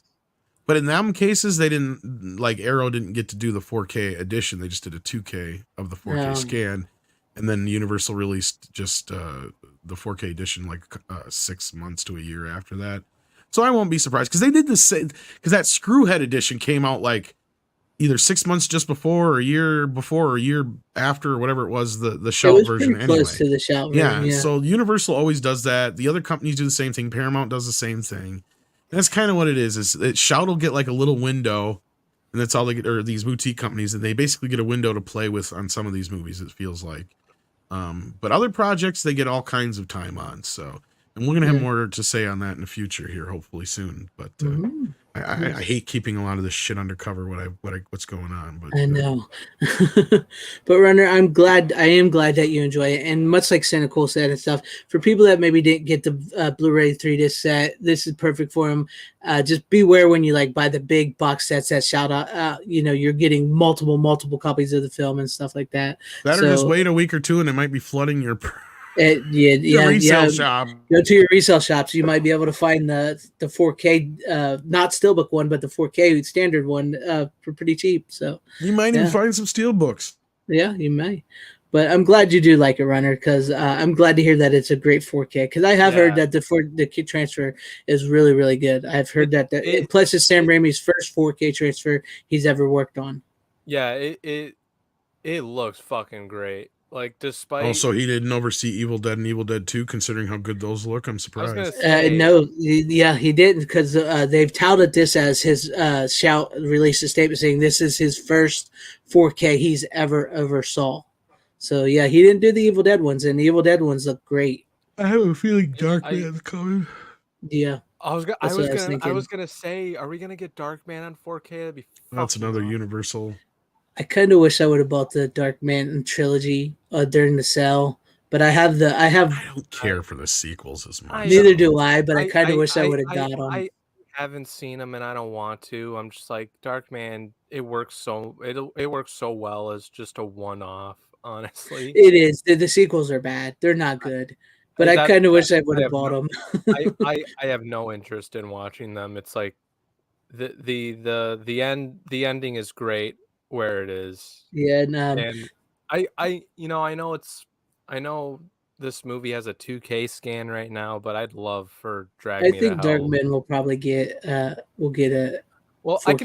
I can see Darkman getting a 4K, but I'd love to get Drag Me to Hell on 4K. That may eventually. It's come up in popularity. Yeah, well, not anytime soon, but yeah, it will at some point. But that is. But if you haven't seen Drag Me to Hell, watch that. It's fucking great. I do find it funny though that Arnold Vosloo, the guy that played the Mummy in the Brendan Fraser movies, plays Darkman in the sequels. He takes over for Liam Neeson. But if there's anything else, what? I was gonna say Darkman might even be my favorite Liam Neeson movie, honestly. It's a good one. It's a good one. That is one that does need a little bit more love and attention. But is there anything else you guys want to say before we close it down? No, I don't know how we managed to pull it off to 3 hours. I know we was cruising along, then all of a sudden it went to 3 hours. But we had some good conversation tonight. I enjoyed the conversation. How do we manage to talk about Army of Darkness almost every fucking week on the show? That happens all the time. I swear that movie's been brought on here more times than none. And at this point, I'm like, I'm not even going to worry about bringing mine on. Fuck it. We've talked about it so many goddamn times. Exactly. I thought you were going to bring that on. I never got to it. I watched like 2 seconds of it or whatever just to kind of look at it. And I'm like, yeah, it looks all right. And I was still pissy about the whole goddamn thing. You need to watch more than fucking 2 minutes, because literally the 2 minutes are just fucking flashbacks. Well, I skipped forward just to kind of see how the movie looked. Yeah. Oh, yeah, it looks all right. And then I just was like, whatever. Like the close-ups and all that look fucking incredible. Just and overall, just like with the actual like movie part with the whole pit and the whole boomstick scene and all that, the way it all looks, it looks fucking incredible. Great. But yes, I think that'll probably be the last time we probably talk about Army of Darkness for a while, hopefully. It's a great movie. I loved it as a kid. So unless I report what I think. How many about different the versions have movie we as a brought whole. of Evil Dead and Army of Darkness? I know. I brought my Evil Dead Steelbook, my Evil Dead 2 Runners Steelbook brought one them on a few time. times. I don't think I actually have, but we still wind up talking about it at some point. It's almost like Yeah. Zack Snyder and Army of Darkness come up almost every It doesn't fucking go- show. Wait till he gets to 4K Dawn of the Yeah. Dead. Oh yeah. I'm not. It's not like I'm not going to get. Well, I'm obviously going to get it. I think it's bullshit that Dawn of the Dead remake's getting a 4K before Day of the fucking Dead. I heard Day of the Dead's supposed to be getting a 4K. It's supposed to be, but I haven't heard nothing solid enough to make me think it's going to Yeah. happen anytime real fucking soon. That guy's crazy. But that'd be a perfect one for Vinegar Syndrome. It would be. I honestly think, and maybe this is just me. I feel like the Dawn of the Dead, not Dawn of the Dead, the Day of the Dead 4K is a better chance than the Dawn of the Dead remake, in my opinion. We'll At see. least anytime soon. I mean, because was it the Dawn of the Dead thing? That's only a rumor right now. At the moment. But but it's a solid enough rumor. It's universal. I wouldn't be surprised. I would say it's coming. But Klaatu, Veratu, Nick2, Nickel, fuck Runners Best Buy. Hey, speaking of my Best Buy, there were a ton of Army of Darkness copies over there. There you go. That's going to be another problem. Everybody probably bought that big box set, so they're having them all the ones on the shelves. Well, because didn't the box set sell out? Yeah, it sold out quick. Yeah, it yeah. Did. And they even had some of the steel books. And then when I went there a second time, I think last time I went there, I was like, some people actually bought the steel books, but they didn't buy any of the standard edition. Yeah, so there you go. It's sort of happening. I have a feeling the standard edition is going to be in abundance. Mm-hmm. I predict now that in about 6 months, Shout will have a flash sale, and that movie will be like, we'll be all pissy because we could have got the 4K for like $10 or something. You watch. Yeah. What is it? The Fog. I have not. They don't have the Fog on 4K over there. Well, they probably didn't do nearly as many prints of the Fog as they did of Army of Darkness. That's why. Yeah, that makes sense. No, because plus the Fog has been in 4K available readily for a while now. Yeah, already through Studio Canal. Yeah, so. That's true. Plus, like on Shout, I think you can still get the poster for the Fog, but you can't get the poster for Army of Darkness. And there you go. But great show tonight, guys. Great titles. We are getting closer to Halloween, so we'll probably be bringing in more horror movies as the month goes on. Oh, yeah. So we'll get to that. But I appreciate it. Hell to everybody in the chat for hanging with us. We had a pretty good show tonight. We had a pretty decent run of people here tonight. I appreciate it. Everybody in the chat, everybody watching. Mm-hmm. I thank you guys. I don't know what else to say. I did watch the new Hellraiser. Did anybody else watch that? I did not. I was going to watch that one Hellraiser we talked about last week. Okay. But is it any good? The new Hulu, the one that's on Hulu? Yeah, it's not too bad. I mean, it's got its issues, but as far as a reboot goes, or whatever you want to call it, because it's not really a remake. It's not the same story. It's kind of its own story, but it's a new version of the lore. They didn't spend a lot on it, but they did definitely stretch every dollar they could in that movie. Like, it looks very well done. It drags a bit. I have some issues with it. But again, there's some people who don't have a problem with the pace. There's some people that do. Like, Mr. H adored the film. Me and Andre were kind of on the same level with it. I'm like, it's on the better end of most of the Hellraiser sequels, probably, I guess, is the best way to recommend it. But that's the thing. It's more tame than some of the other ones, but at the same time, if you're not somebody who's into Hellraiser, I can't recommend it. That's the thing, because Hellraiser is a very niche kind of brand. Although this is probably the most accessible of the Hellraiser films, as far as like explaining. I mean, even though they add some shit to the lore and stuff like that, it still does go out of its way to make sure that the normies in the audience will kind of have a good idea of what the fuck is going on. And they do pay some really great homage to the classic films, and they even have Christopher Young's original theme kick in at the right times. And that's cool. I mean, Leviathan looks almost exactly the same. Pinhead's very similar, just obviously the androgynous version and whatnot. Yeah, but I was gonna say, how does she do? That's kind of one of my points of contention too, because I was like, if you're going to do this and you're going to go that route, like it's explained in the book, they muck up on one thing, and that is in the book, she has the voice of an excited girl. Yeah. And here it's just basically like you're doing the same kind of voice as Doug Bradley, basically. It's just an altered, like, this kind of voice. So they give her like the manly voice still. Kind of. It's actually just a modulated version. And they are trans, actually. Yeah, so. I get, yeah. So, I mean, they do have like the deeper voice, but then they also add a secondary deeper voice, kind of like Freddy Krueger's voice. Almost. Oh, kind of like, yeah. Okay, I get you. But you can tell it sounds like two separate voices, which kind of goes because she does have like a voice, like a thing right on, not on her. Like with their neck, it has like voice a thing nodule thing, which I think is probably more so to hide her fucking Adam's apple. But anyway, yeah, thank you guys, thank you Runner, thank you Tom, everybody in the chat, everybody watching, I appreciate it. Let's continue to spread the word on the Physical Media Show. Sub to Runner, sub to Tom, spread the word on FanZcene Vids, and we will see you next week. You do not have to go home, but you can't stay here.